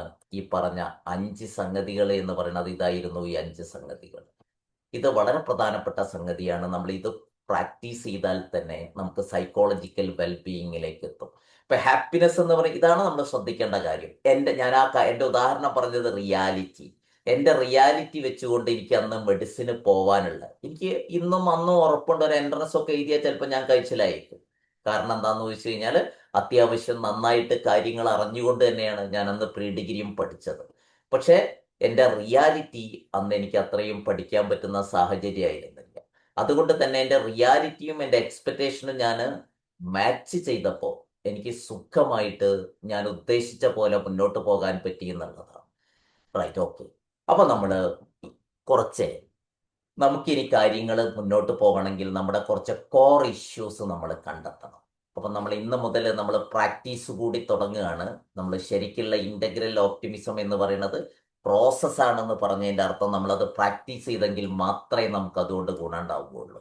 ഇപ്പൊ കോർ ഇഷ്യൂസ് എന്ന് പറയുന്ന സമയത്ത് ഒന്ന് കോർ ഇഷ്യൂസ് ഓഫ് ലൈഫ്, നമ്മുടെ ജീവിതത്തിലെ പ്രധാനമായിട്ട് നമ്മൾ അനുഭവിക്കുന്ന പ്രശ്നങ്ങൾ നമ്മൾ കണ്ടെത്തണം.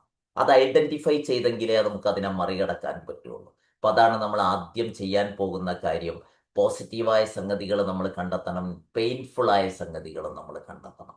അപ്പോൾ പേനയും പേപ്പറൊക്കെ എടുത്ത് നമ്മൾ മെല്ലെ പ്രോസസ്സ് തുടങ്ങാൻ പോവുകയാണ്. ഇന്റഗ്രൽ ഓപ്റ്റിമിസത്തിന്റെ ക്ലാസ് നമ്മൾ ഒരുപാട് പറയലാവില്ല, നമ്മൾ പലതും ചെയ്തായിരിക്കും മുന്നോട്ട് പോകും. ഒത്തിരി ആക്ടിവിറ്റീസ് നമുക്ക് ചെയ്യാനുണ്ട്. So make a list of painful issues in your life. Solve ചെയ്യപ്പെട്ടിട്ടില്ലാത്ത പെയിൻഫുൾ ഇഷ്യൂസ് എന്തെങ്കിലും ഉണ്ടെങ്കിൽ അത് നോട്ട് ചെയ്ത് തുടങ്ങണം. നമുക്ക് ഇന്നത്തെ ക്ലാസ്സിന് വേണ്ടി മാത്രമല്ല, ഇത് ഇവിടുന്ന് അങ്ങോട്ടുള്ള ഓരോ ക്ലാസ്സിലും ഈ ലിസ്റ്റ് നിങ്ങൾ സൂക്ഷിച്ചു വെക്കണം. എനിക്കറിയാം ഇതിലിരിക്കുന്ന പലർക്കും ഒരുപാട് പെയിൻഫുൾ ഇഷ്യൂസ് ഉണ്ടാവണമെന്നില്ല. കാരണം ഓട്ടോ റീസെറ്റ് വഴി നമ്മളത് ഓക്കെ ആയി പോയിട്ടുണ്ടാവും. ഓട്ടോ റീസെറ്റ് എന്ന് പറയുന്ന വാക്ക് ഞാൻ ഇടക്കിടക്ക് ഉപയോഗിക്കുന്നതാണ്.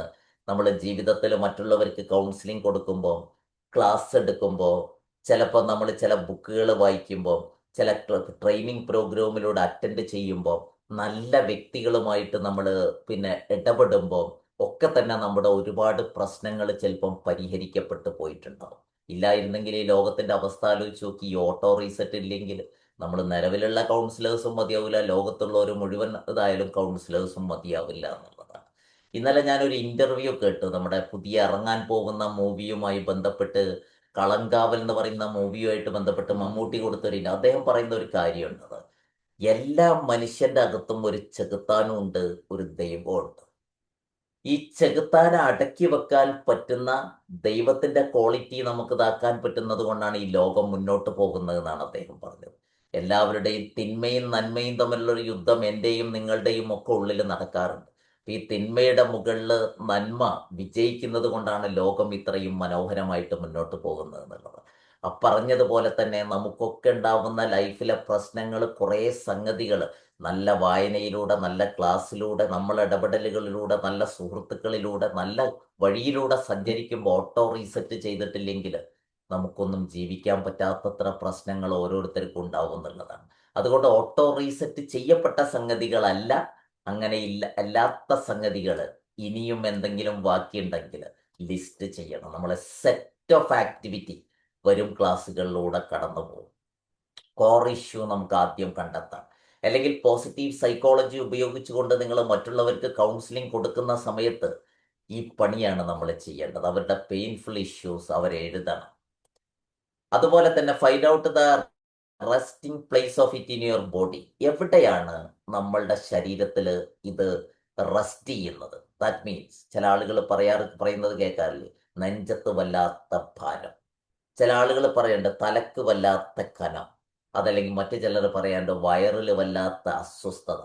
അതല്ലെങ്കിൽ പറയാറുണ്ട് പ്രത്യേകിച്ച് നോക്കിയിട്ടൊന്നുമില്ല, ഒന്നും കാണാനില്ല, പക്ഷെ ക്രോണിക് പെയിനാണ്, ശരീരത്തിന്റെ പല ഭാഗത്ത് പെയിൻ അനുഭവപ്പെടുന്നു, ഡോക്ടർ പറയുന്നു കാര്യമായിട്ട് കുഴപ്പമൊന്നുമില്ല. ഇങ്ങനെ ഏതെങ്കിലും റെസ്റ്റിംഗ് പ്ലേസ് ഉണ്ടെങ്കിൽ അത് കണ്ടെത്താം. നമ്മളുടെ ബുദ്ധിമുട്ടുകൾ, പെയിനുകൾ നമ്മുടെ ശരീരത്തിൽ സെൻസേഷനായിട്ട് എവിടെങ്കിലും റെസ്റ്റ് ചെയ്യുന്നുണ്ടെങ്കിൽ അതുകൂടി നോട്ട് ചെയ്ത് വെക്കുക. നമുക്ക് ഈ 10 ക്ലാസ്സിലും ആവശ്യമുള്ള ഒരു നോട്ടാണിത്.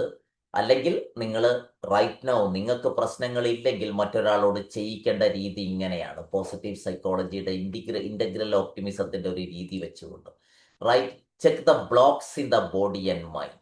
എന്തെങ്കിലും ബ്ലോക്കുകൾ ഉണ്ടോ നോക്ക്. ആ ബ്ലോക്കുകൾ തീർക്കുന്ന പണിയാണ് നമ്മൾ മെല്ലെ മെല്ലെ ചെയ്യാൻ പോകുന്നത്. അപ്പം 3 കാര്യങ്ങളാണ്. ഒന്ന് പെയിൻഫുൾ ഇഷ്യൂസ്, ഇനിയും സെറ്റ് ചെയ്തിട്ടില്ലാത്ത വേദനിപ്പിച്ച അനുഭവങ്ങളോ സംഭവങ്ങളോ ഉണ്ടെങ്കിൽ, അതുപോലെ തന്നെ അത് ബോഡിയിൽ എവിടെയെങ്കിലും റെസ്റ്റ് ചെയ്യുന്നുണ്ടെങ്കിൽ. ബ്ലോക്ക് എങ്ങനെ തിരിച്ചറിയാന്നുള്ളത് നമുക്ക് നോക്കാം. ഇങ്ങനെയാണ് ബ്ലോക്ക്. ഒന്ന്, നിങ്ങൾക്ക് അൺസെറ്റിൽഡ് ആങ്കർ ഉണ്ടെങ്കിൽ, വെറുതെ നിങ്ങൾക്ക് ചെറിയ കാര്യങ്ങൾ കാണുമ്പോഴേക്ക് ആങ്കർ ട്രിഗർ ചെയ്തു വരുന്നുണ്ടെങ്കിൽ, ഇപ്പോൾ പോസിറ്റീവ് സൈക്കോളജിയുടെ കാഴ്ചപ്പാടിൽ നിങ്ങളുടെ മനസ്സിലെവിടെയോ ബ്ലോക്ക് ഉണ്ട്, ഇനിയും പരിഹരിക്കപ്പെട്ടിട്ടില്ലാത്ത എന്തോ ഒന്നുണ്ട് എന്നുള്ളതാണ്. സാധാരണഗതിയിൽ ഇല്ലെങ്കിൽ ഇങ്ങനെ നമുക്ക് ആങ്കർ ആവശ്യമില്ലാതെ വരേണ്ടതില്ല എന്നുള്ളതാണ് പോസിറ്റീവ് സൈക്കോളജിയുടെ കാഴ്ചപ്പാട്. അതേപോലെ സാഡ്നെസ്, നമ്മൾ ഒരു കാര്യമില്ലാതെ ഇപ്പോഴും വെറുതെ സങ്കടം വരുന്നുണ്ടെങ്കിൽ that means it's A triggering of your unhappiness or unsolved issues എന്നുള്ളതാണ്. ദാറ്റ് ഇസ് എ ബ്ലോക്ക് എന്നുള്ളത്. നിങ്ങൾക്ക് ആവശ്യമില്ലാതെ ദേഷ്യം വരുന്നുണ്ടെങ്കിൽ, ഇതൊക്കെ നല്ല ഇമോഷൻസ് ആണ്, ഇത് ആവശ്യമില്ലാതെ വരുന്നുണ്ടെങ്കിൽ, നമുക്കൊരു സോഷ്യൽ ഇൻജസ്റ്റിസ് കാണുമ്പോൾ ദേഷ്യം വരുന്നത് ട്രിഗർ കൊണ്ടല്ല, നമ്മളുടെ മനുഷ്യത്വത്തിന്റെ ലക്ഷണമാണ്. അതുപോലെ തന്നെ ആരുടെയെങ്കിലും വേദന കാണുമ്പോൾ സങ്കടം വരുന്നത് നമുക്ക് മനുഷ്യത്വത്തിന്റെ ലക്ഷണമാണ്. ഇറ്റ് ഈസ് എന്താണ്, ഹ്യൂമാനിറ്റേറിയൻ ആയതുകൊണ്ടാണ്. അതല്ല, നമുക്ക് ആവശ്യമില്ലാതെ നമ്മൾ പറയാറില്ലേ ഡിപ്രസീവ് തോട്ട്സ് വരുന്നുണ്ടെങ്കിൽ. And the third one is guilt. എന്തെങ്കിലുമൊക്കെ കാര്യത്തിൽ കുറ്റബോധം തോന്നുന്നുണ്ടെങ്കിൽ, ഞാനും നിങ്ങളും ഒക്കെ മനുഷ്യരാണ്, നമുക്ക് തെറ്റുകൾ പറ്റിയിട്ടുണ്ടാവും, അതിൻ്റെ പേരിൽ പരിഹരിക്കപ്പെടാത്ത കുറ്റബോധമുണ്ടെങ്കിൽ that indicate some block in your mind. And of course trembling, ഒരാവശ്യമില്ലാതെ നമ്മൾ വിറയ്ക്കുന്നുണ്ടെങ്കിൽ. ഇപ്പം ഞാൻ ഇരിക്കുന്ന 2 കേസിൽ, അതിലൊരു കേസ് ഡോക്ടറാണ്, മറ്റൊരു കേസ് ഒരു സാധാരണ ഹോസ്പിറ്റലിൽ വർക്ക് ചെയ്യുന്ന ഒരു ഹോസ്പിറ്റൽ സ്റ്റാഫാണ്. ഇവർ 2 പേരുടെയും പ്രശ്നം, ഇവർക്ക് ഇടക്കിടക്ക് ശരീരം വെറുതെ വിറച്ചുകൊണ്ടിരിക്കുന്നു, കൈ വെറുതെ വിറച്ചുകൊണ്ടിരിക്കുന്നു എന്നുള്ള, ഇവർക്ക് പാനിക് വരുന്നു, പാനിക്കിൻ്റെ ഒരു ക്രോണിക് സിമ്പലായിട്ട് വിറയൽ അനുഭവപ്പെടുന്നു എന്നുള്ളതാണ്. ഫിയർ പോലുള്ള സംഗതികൾ പരിഹരിക്കപ്പെട്ടിട്ടില്ലെങ്കിൽ ട്രംബിളിങ് ഉണ്ടാവും എന്നുള്ളതാണ്. And next one is fear. ഇത്തരം സംഗതികൾ നമുക്ക് അനുഭവപ്പെടുന്നുണ്ടെങ്കിൽ that is an indication of blocks in your body and mind എന്നുള്ളതാണ്. നമ്മുടെ ശരീരത്തിൽ മനസ്സിലുള്ള ബ്ലോക്കുകളാണ്. പലപ്പോഴും നമ്മുടെ അടുത്ത് എത്താറുള്ള കേസുകളും നോക്കിയാൽ നമുക്ക് കാണാൻ പറ്റുന്നത് ഇത്തരം ഏതെങ്കിലും ഇഷ്യൂസ് കൊണ്ടായിരിക്കും ഇത്. ഇതൊക്കെ ട്രിഗേഴ്സ് ആണ് എന്നുള്ളത് നമ്മൾ മനസ്സിലാക്കും. അപ്പൊ ഇതൊക്കെ വരുന്നതിന്റെ അടിസ്ഥാന കാരണങ്ങൾ നമ്മൾ കണ്ടെത്തേണ്ടതുണ്ട്. കണ്ടെത്തി കഴിഞ്ഞാൽ നമുക്ക് ഇന്റഗ്രൽ ഓപ്റ്റിമിസത്തിന്റെ തന്നെ രീതികൾ വെച്ചുകൊണ്ട് അതിനെ മുന്നോട്ട് കൊണ്ടുപോകാൻ പറ്റും. Heart could feel the pain coming from the negative core issues. നമ്മുടെ ഹൃദയത്തിന്റെ വേദനകൾ എന്ന് പറയുന്നത് ഇത്തരത്തിൽപ്പെട്ട നെഗറ്റീവ് കോർ ഇഷ്യൂസ് ഉള്ളത് കൊണ്ടാണെന്നുള്ളത്. ഈ പറഞ്ഞതൊക്കെയും തന്നെ നെഗറ്റീവായിട്ടുള്ള കോർ ഇഷ്യൂസ് ആണ്. അതുകൊണ്ട് ചിലപ്പോഴൊക്കെ ഹിയറിംഗ് സംതിങ് നമുക്ക് അൺഎക്സ്പെക്റ്റഡ് ഹാവ് ഹാർട്ട് ടേക്ക്. നമ്മൾ ചില സംഗതികൾ കേൾക്കുമ്പോൾ നമുക്ക് ഹൃദയ വേദന വരുന്നുണ്ടെങ്കിൽ, ഹൃദയത്തിൽ ഭാരം തോന്നുന്നുണ്ടെങ്കിൽ, ഹൃദയത്തെ പിടിച്ചു കുലുക്കുന്നുണ്ടെങ്കിൽ, നമുക്ക് അമിതമായ ഹാർട്ട് ബീറ്റ് ഉണ്ടാവുന്നുണ്ടെങ്കിൽ, അല്ലെങ്കിൽ ഹൃദയത്തിന്റെ ഭാഗത്ത് എന്തെങ്കിലും ബുദ്ധിമുട്ടുണ്ടാവുന്നുണ്ടെങ്കിൽ, that means there is something to heal എന്നുള്ളതാണ്, സംതിങ് ടു അഡ്രസ് എന്നുള്ളതാണ്. Some of them suffer from ചില കാർഡിയാക് അറസ്റ്റിന്റെ, ഹാർട്ട് അറ്റാക്ക് പോലുള്ള പ്രശ്നങ്ങളുടെ തന്നെ ബേസ് പലപ്പോഴും ഇമോഷണൽ ഡിസ്റ്റർബൻസുകളാണെന്നുള്ളത് ഒരുപാട് പഠനങ്ങളിലൂടെ നമുക്ക് കാണാൻ പറ്റും. അപ്പൊ ഇങ്ങനെയുള്ള ഇഷ്യൂസിനൊക്കെ നമ്മൾ അഡ്രസ്സ് ചെയ്യുന്നതിന്റെ വഴികളെ കുറിച്ചാണ് നമ്മൾ മെല്ലെ മെല്ലെ ആലോചിക്കുന്നത്. അപ്പോ ഇത്തരം ഫീലിങ്ങുകൾ, ട്രിഗേഴ്സ് ഉണ്ടെങ്കിൽ ആ ട്രിഗർ എവിടുന്ന് വരുന്നു, അതിന്റെ പിന്നിലുള്ള കാരണം എന്ത്, അതിനെങ്ങനെ ഡീൽ ചെയ്യണം എന്നുള്ളതാണ് അല്ലെ. Yes, what are all the beautiful experience in my personal life. ഇനി ആ പേപ്പറിന്റെ മറ്റേ സൈഡിൽ നമ്മൾ നോട്ട് ചെയ്യേണ്ട ഒരു സംഗതി ഇതാണ്. നമ്മുടെ ലൈഫിൽ ഉണ്ടായിട്ടുള്ള ബ്യൂട്ടിഫുൾ എക്സ്പീരിയൻസുകൾ കുറച്ചെണ്ണം ഇന്ന് എഴുതുക, ബാക്കി നിങ്ങൾ കംപ്ലീറ്റ് ചെയ്തുകൊണ്ടിരിക്കുക. ഒരു 4-5 എണ്ണം ലൈഫിൽ ഉണ്ടായിട്ടുള്ള ബ്യൂട്ടിഫുൾ എക്സ്പീരിയൻസ് ഒന്ന് ലിസ്റ്റ് ചെയ്യുക. നമ്മളിത് ഓരോന്നും എടുത്തുകൊണ്ട് പ്രോസസ്സ് ചെയ്യാനുണ്ട്. നമുക്ക് ഡിഫറെൻറ്റ് ആക്ടിവിറ്റീസ് ചെയ്യാനുണ്ട്, ടെക്നിക്സുകൾ ഉപയോഗിക്കാനുണ്ട് പോസിറ്റീവ് സൈക്കോളജിയിൽ. What are all the beautiful experiences in my personal life. നമ്മുടെ വ്യക്തി ജീവിതത്തിൽ ഉണ്ടായിട്ടുള്ള കുറച്ച് ബ്യൂട്ടിഫുൾ എക്സ്പീരിയൻസസ്, നമുക്ക് സന്തോഷം തന്നിട്ടുള്ള അനുഭവങ്ങൾ. അത് ഇൻട്രാ പേഴ്സണൽ ആവാം, ഇന്റർ പേഴ്സണൽ ആവാം. ഇൻട്രാ പേഴ്സണൽ എന്ന് പറയുന്ന സമയത്ത് ഞാൻ നേരത്തെ പറഞ്ഞത് ഇൻട്രാ പേഴ്സണൽ, കാരണം ഞാൻ ഗോൾ അച്ചീവ് ചെയ്തുകൊണ്ട് എനിക്കുണ്ടാവുമ്പോൾ എനിക്ക് കിട്ടുന്ന ചില ബ്യൂട്ടിഫുൾ എക്സ്പീരിയൻസുകളുണ്ട് ഓരോരോ ഗോളുകളായിട്ട് അച്ചീവ് ചെയ്യുന്ന സമയത്ത്. ഇനി ഞാൻ മറ്റുള്ളവരുമായി കൗൺസിലിംഗ് ചെയ്ത് എനിക്കൊരു റിസൾട്ട് കിട്ടുന്ന സമയത്ത് എനിക്കതൊരു ബ്യൂട്ടിഫുൾ എക്സ്പീരിയൻസ് ആണ്. അതെനിക്ക് ഉണ്ടാക്കുന്നത് ഇന്റർ പേഴ്സണലാണ്. അല്ലെങ്കിൽ ഒരു ട്രെയിനിങ് എടുത്തിട്ട് അതിൽ നിന്നൊരു ഫീഡ്ബാക്ക് കിട്ടുന്ന സമയത്ത് എനിക്കുണ്ടാവുന്ന ഹാപ്പിനെസ് ഇന്റർ പേഴ്സണലാണ്, ബ്യൂട്ടിഫുൾ എക്സ്പീരിയൻസുകളാണ്. ഇങ്ങനെ ഇൻട്രാ പേഴ്സണലും ഇന്റർ പേഴ്സണലുമായിട്ടുള്ള നിങ്ങളുടെ കുറച്ച് ബ്യൂട്ടിഫുൾ എക്സ്പീരിയൻസ്, ഇതൊക്കെ നമുക്ക് പിന്നീട് വർക്ക് ചെയ്യാനുണ്ട്. അതുകൊണ്ട് നമ്മൾ ഇന്ന് കോർ ഇഷ്യൂസ് നമ്മളിങ്ങനെ കണ്ടെത്തുന്ന സമയത്ത് അതിൽ ഒരു സൈഡ് മാത്രം പോരല്ലോ, നമുക്ക് 2 സൈഡുകളും നമുക്ക് വേണമല്ലോ. ഞാനിങ്ങനെ പറഞ്ഞു പോകുന്ന സമയത്ത് എന്തെങ്കിലും ക്ലാരിഫിക്കേഷൻസ് ആവശ്യമെങ്കിൽ then and there you can ask.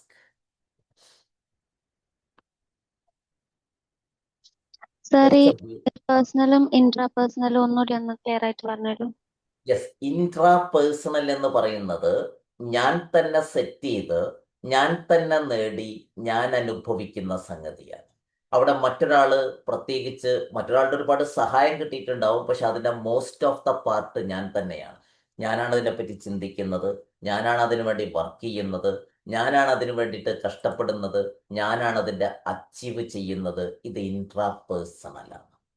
അതേസമയത്ത് മറ്റൊരാളുമായി ബന്ധപ്പെട്ട് ഞാൻ ചെയ്യുന്ന കാര്യങ്ങൾ, ഇപ്പോൾ ഫോർ എക്സാമ്പിൾ ഞാനൊരു കൗൺസിലിംഗ് ചെയ്യുമ്പോൾ, അല്ലെങ്കിൽ ഈ ട്രെയിനിങ് എടുക്കുമ്പോൾ ഞാൻ പഠിച്ച ഈ കാര്യങ്ങൾ നിങ്ങളോട് പറയുന്ന സമയത്ത് നിങ്ങൾക്ക് ആ കാര്യങ്ങൾ കിട്ടുകയും നിങ്ങൾ അതുമായി ബന്ധപ്പെട്ട എന്തെങ്കിലും എന്നോട് ഇൻട്രാക്ട് ചെയ്യുകയും ചെയ്യുന്ന സമയത്ത് 2 വ്യക്തികൾ അല്ലെങ്കിൽ ഒരു കൂട്ടം ആളുകളും ഞാനും തമ്മിൽ കണക്റ്റഡ് ഇന്റർ പേഴ്സണലാണ്. അവിടെ ഒന്നിലധികം ആളുകൾ അതിൽ വരുന്നുണ്ട്. അതേപോലെ തന്നെ ഇപ്പൊ എൻ്റെ അച്ചീവ്മെന്റിനെ കുറിച്ച് ഞാൻ ആലോചിച്ച് സന്തോഷിക്കുന്നത് ഇൻട്രാ പേഴ്സണലാണ്. എൻ്റെ അച്ചീവ്മെന്റിനെ പറ്റി ഞാൻ നിങ്ങളുമായിട്ട് ഷെയർ ചെയ്ത് നിങ്ങളുടെ അഭിപ്രായം കൂടി കേൾക്കുന്ന സമയത്ത് ഞാൻ ഹാപ്പി ആവുന്നത് ഇന്റർ പേഴ്സണലാണ്. ക്ലിയർ ആണോ? കഴിഞ്ഞു പോയതും ഇപ്പോൾ നടക്കുന്നതും രണ്ടും ആവാം. രണ്ടും നമ്മൾ ഇൻട്രാ പേഴ്സണലും ഉണ്ടാവും, ഇന്റർ പേഴ്സണലും ഉണ്ടാവും. ഇൻട്രാ പേഴ്സണൽ എന്ന് പറഞ്ഞാൽ എൻ്റെ ഉള്ളിൽ നടക്കുന്നതാണ്. ഇന്റർ പേഴ്സണൽ എന്ന് പറയുന്നത് ഞാനും എക്സ്റ്റേണൽ ആയിട്ടുള്ള ഒരു വ്യക്തിയോ ഒരു ഫാക്ടറോ ആയിട്ട് കണക്ട് ചെയ്തുകൊണ്ട് നടക്കുന്നതാണ്. ക്ലിയർ ആണോ? Sir, thank you sir. So കുറച്ച് അങ്ങനെയുള്ള ബ്യൂട്ടിഫുൾ എക്സ്പീരിയൻസസ്, ആഹാ മൊമെന്റ്സ് ഒന്ന് നോട്ട് ചെയ്ത് വെക്കുക, നമുക്കത് വർക്ക് ചെയ്യാൻ വേണ്ടി. Right, what are the bad experiences in my personal life? നേരത്തെ പറഞ്ഞ ഇഷ്യൂസിന്റെ അപ്പുറത്തേക്ക് എന്തെങ്കിലുമൊക്കെ ബാഡ് എക്സ്പീരിയൻസുകൾ ഉണ്ടായിട്ടുണ്ടെങ്കിൽ, നിങ്ങൾക്ക് ഇഷ്ടമില്ലാത്ത ടച്ചോ അബ്യൂസുകളോ അതുപോലെ തന്നെ നിങ്ങൾക്ക് ഇഷ്ടമില്ലാത്ത വാക്കുകളോ അങ്ങനെ എന്തെങ്കിലുമൊക്കെ ബാഡ് എക്സ്പീരിയൻസുകൾ പേഴ്സണൽ ലൈഫിൽ ഉണ്ടായിട്ടുണ്ടെങ്കിൽ, അതും ഓഫ് കോഴ്സ് കൂടുതലും ഇന്റർപേഴ്സണൽ ആയിരിക്കുമല്ലോ അത്. അങ്ങനെയുള്ള സംഗതികളും നോട്ട് ചെയ്ത് വെക്കുക. ഈ നോട്ട് ഇന്ന് എഴുതി വെച്ച് പിന്നെ കിട്ടാത്തവിടെയും കൊണ്ട് വെക്കരുത്. ഇത് നമുക്ക് എല്ലാ ദിവസവും ആവശ്യമുള്ളതാണ്. നമ്മൾ ഇതെടുത്ത് വർക്ക് ചെയ്യേണ്ടതാണ്. പണ്ടത്തെ കഥ പോലെ ആവരുത് അല്ലെ. പണ്ട് നമ്മൾ വാട്സപ്പിൽ വന്നൊരു സ്റ്റോറി ഇല്ലേ, ഒരു പയ്യന് ഒരു പെൺകുട്ടിയെ ഇഷ്ടമായി. അപ്പം പണ്ടത്തെ കാലത്തൊക്കെ ഇന്നത്തെ പോലെ അല്ലല്ലോ, നമുക്ക് വാട്സപ്പ് ഒന്നും ഇല്ലാത്തത് കൊണ്ട് അവളുടെ നോട്ട്ബുക്ക് എഴുതാൻ വാങ്ങിച്ചു. ഈ എഴുതാൻ വാങ്ങിച്ച നോട്ട്ബുക്കിൽ അവന് ചെറിയൊരു കടലാസ് വെച്ചു, എന്നോട് നിനക്ക് ഇഷ്ടമാണെങ്കിൽ നാളെ നീ വരുന്ന സമയത്ത് എന്താണ് റോസ് ചുരിദാറിട്ട് വരണം എന്ന് പറഞ്ഞു. പക്ഷെ പിറ്റേന്ന് അവള് റോസ് ചുരിദാറിട്ട് വന്നില്ല. പക്ഷെ അവന്റെ നോട്ട്ബുക്ക് അവൾക്ക് അവളുടെ നോട്ട്ബുക്ക് വാങ്ങിയതിന്റെ കൂടെ അവന്റെ നോട്ട്ബുക്ക് കൂടി കൊടുത്തിരുന്നു. ഇതിൽ നീ പ്രധാനപ്പെട്ട ഭാഗങ്ങളൊക്കെ പ്രധാനപ്പെട്ട നോട്ട്സ് ഒക്കെ ഒന്ന് എഴുതി തരണം, എനിക്ക് എല്ലാം കൂടി എഴുതാൻ സമയം ഉണ്ടാവില്ല എന്ന് പറഞ്ഞ് അവന്റെ നോട്ട്ബുക്ക് പിറ്റേന്ന് അവള് തിരിച്ചു കൊടുത്തു. പക്ഷെ റോസ് ചുരിദാറിട്ട് അവള് വന്നില്ല. എന്തായാലും കാലം കുറെ കഴിഞ്ഞു. രണ്ടുപേരും രണ്ട് സ്ഥലത്ത് കല്യാണമൊക്കെ കഴിച്ച് സുഖമായിട്ട് ജീവിക്കുമ്പോഴാണ് പണ്ടത്തെ പുസ്തകങ്ങളൊക്കെ എടുത്തൊന്ന് കുടഞ്ഞു നോക്കാൻ നോക്കിയപ്പോൾ അങ്ങനെ ഈ നോട്ട്ബുക്ക് ഒന്ന് തുറന്നു നോക്കിയപ്പോൾ അതിൻ്റെ ഉള്ളിൽ ഒരു കത്തുണ്ടായിരുന്നു. സോറി, എനിക്ക് റോസ് ചുരിദാർ ഇല്ല, നിന്നെ എനിക്ക് ഇഷ്ടമാണ്, അതുകൊണ്ട് ചുരിദാർ അല്ല നോക്കേണ്ടത്, എന്നെ നോക്കിയാൽ മതി എന്നുള്ളൊരു കത്തുണ്ടായിരുന്നു. ഇവന്റെ സ്വഭാവം അനുസരിച്ച് ആ നോട്ട്ബുക്ക് ഒരിക്കലും തുറന്നു നോക്കാത്തത് കൊണ്ട് ആ കത്ത് അന്ന് അവന് കാണാൻ പറ്റിയില്ല. അതുകൊണ്ട് അവളും അവനും ഒന്നാവാനും പറ്റിയില്ല. ഇതുപോലെ ആവരുത് നമ്മൾ ഈ എഴുതി വെക്കുന്ന സാധനം. ഇത് നമുക്ക് അടുത്ത ക്ലാസ്സിൽ ആവശ്യമുണ്ട്, അതിൻ്റെ അടുത്ത ക്ലാസ്സിൽ ആവശ്യമുണ്ട്, അതിൻ്റെ അടുത്ത ക്ലാസ്സിലും ആവശ്യമുണ്ട്. നമ്മൾ ഇത് വെച്ചുകൊണ്ടാണ് വിവിധ പ്രോസസ്സുകൾ ചെയ്യാൻ പോകുന്നത്. സോ ബാഡ് എക്സ്പീരിയൻസസ്, അത് ഗിൽട്ടാവാം, കുറ്റബോധമാകാം, അബാൻഡൻമെന്റ്, നമ്മള് മറ്റുള്ളവരാൽ ഉപേക്ഷിക്കപ്പെട്ട സാഹചര്യം ഉണ്ടായിട്ടുണ്ടെങ്കിൽ അതാവാം, നമ്മളെ പ്രിയപ്പെട്ട ആരെങ്കിലുമൊക്കെ നമ്മളെ ഉപേക്ഷിച്ച് പോയിട്ടുണ്ടെങ്കിൽ അത്തരം സംഗതികളാവാം, ഗ്രഡ്ജ്, ആരോടുള്ള പകയുണ്ടെങ്കിൽ അതാവാം, തീർത്താൽ തീരാത്ത പകയൊക്കെ ഉണ്ടെങ്കിൽ അതാവാം, അതുപോലെ തന്നെ ലോസ്, നഷ്ടങ്ങളാവാം, അതുപോലെ അതേഴ്സ്, മറ്റുള്ളവർ നമ്മളെ വേദനിപ്പിച്ച ഇതിലേത് വേണമെങ്കിലും, ഏത് നിങ്ങളുടെ ലൈഫിലുണ്ടെങ്കിലും, എഗെയിൻ ഞാൻ പറയുന്നു, ഓട്ടോ റീസെറ്റ് ചെയ്യാത്തത്, ഇപ്പോഴും പച്ച പിടിച്ച് നിൽക്കുന്നത്, ഇപ്പോഴും ബുദ്ധിമുട്ടുണ്ടാക്കുന്നത്, ഇപ്പോഴും നമ്മളുടെ ശരീരത്തിൽ നമ്മളെ വേദനിപ്പിക്കുന്ന ഒരു മുറിവായിട്ട് അത് നിലനിൽക്കുന്നുണ്ടെങ്കിൽ മാത്രമേ എഴുതി വെക്കാവൂ. ഇല്ലെങ്കിൽ ഈ ടെക്നിക്ക് നിങ്ങൾ പരിശീലിച്ച് വെക്കുക. നമുക്ക് നമ്മുടെ ക്ലയൻസിൽ അല്ലെങ്കിൽ നമ്മളുടെ സുഹൃത്തുക്കളിൽ ഇത് ഉപയോഗിക്കാൻ പറ്റുമെന്നുള്ളതാണ്. അതുകൊണ്ട് ഈ തരത്തിൽപ്പെട്ട ബാഡ് എക്സ്പീരിയൻസ് എന്തെങ്കിലും ഉണ്ടെങ്കിൽ അത് നോട്ട് ചെയ്ത് വെക്കുക. അതേപോലെ തന്നെ ഒരു കാര്യം കൂടി നോട്ട് ചെയ്യേണ്ടത്, who are all the persons who causes these. ആരാണ് ഇത്? നമുക്ക് ഇന്നത്തേക്ക് ആവശ്യമുള്ളതാണ്. ഈ വേദനകൾക്കൊക്കെ കാരണക്കാരാരാണെന്നുള്ളത്. ആരാണ് നിങ്ങളെ വേദനിപ്പിച്ച് മുറിപ്പെടുത്തി കടന്നു പോയിട്ടുള്ളത്, അല്ലെങ്കിൽ ഇപ്പോൾ മുറിപ്പെടുത്തിക്കൊണ്ടിരിക്കുന്നത് എന്നുള്ളതാണ് നമ്മൾ എഴുതി വെക്കേണ്ട കാര്യം. അങ്ങനെ ആരെങ്കിലും ഉണ്ടെങ്കിൽ right. And how do I feel in front of these person. ഇപ്പൊ ആളുകളെ കാണുമ്പോൾ നമുക്ക് എന്താണ് ഫീൽ ചെയ്യുന്നത് എന്നുള്ളത് ഇതൊന്നും ക്ലാസ്സിൽ പറയേണ്ടതല്ല കേട്ടോ. ഇതൊന്നും നമ്മൾ പറയാതെ തന്നെയാണ് നമ്മൾ വർക്ക് ചെയ്യുക. അതുകൊണ്ട് ധൈര്യമായിട്ട് എഴുതിക്കോളൂ. ക്ലാസ്സിൽ ഇതൊന്നും ഷെയർ ചെയ്യേണ്ട ആവശ്യമില്ല. പക്ഷെ നമ്മൾ ഇതൊക്കെ വെച്ച് വർക്ക് ചെയ്യും. അപ്പോ അങ്ങനെ വേദനിപ്പിച്ച ആളുകളെ ഇപ്പോൾ കാണുന്ന സമയത്ത് എന്താണ് നിങ്ങളുടെ ഫീലിംഗ് എന്നുള്ളതാണ്.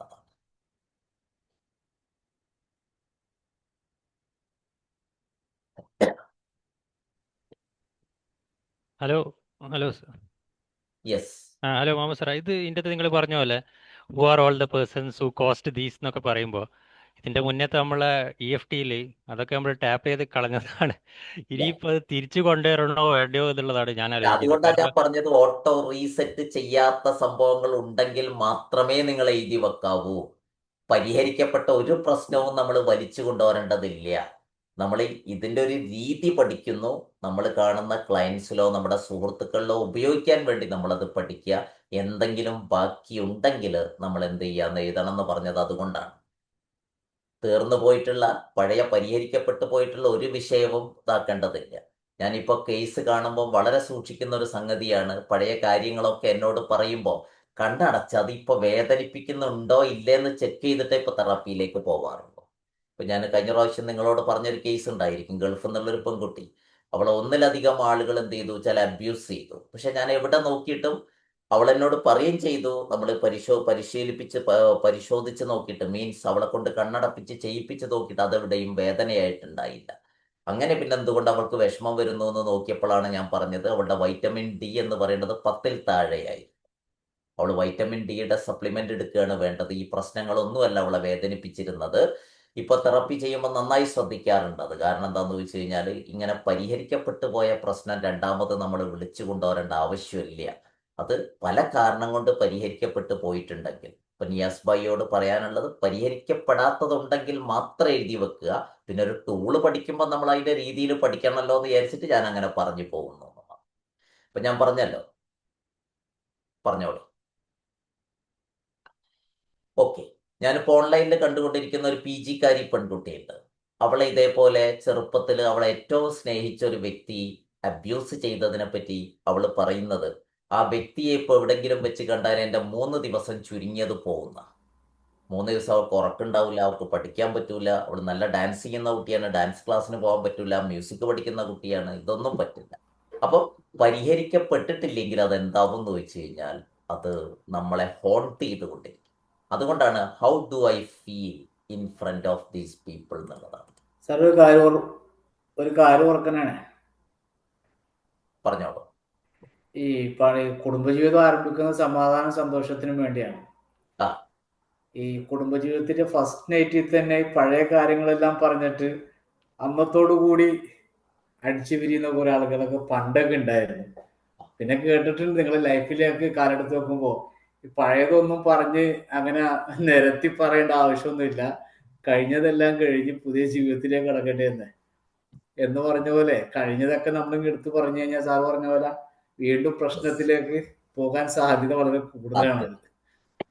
നമ്മള് മറവ് ചെയ്ത അത്തരം കാര്യങ്ങള് പരിഹരിക്കപ്പെട്ടുകൊണ്ടാണ് നമ്മൾ ഇതാക്കിയതെങ്കിൽ അത് നമ്മളെ വിഷമിപ്പിക്കില്ല. അത്തരം കാര്യങ്ങൾ വീണ്ടും എടുക്കേണ്ട ആവശ്യമില്ല എന്നുള്ളത്.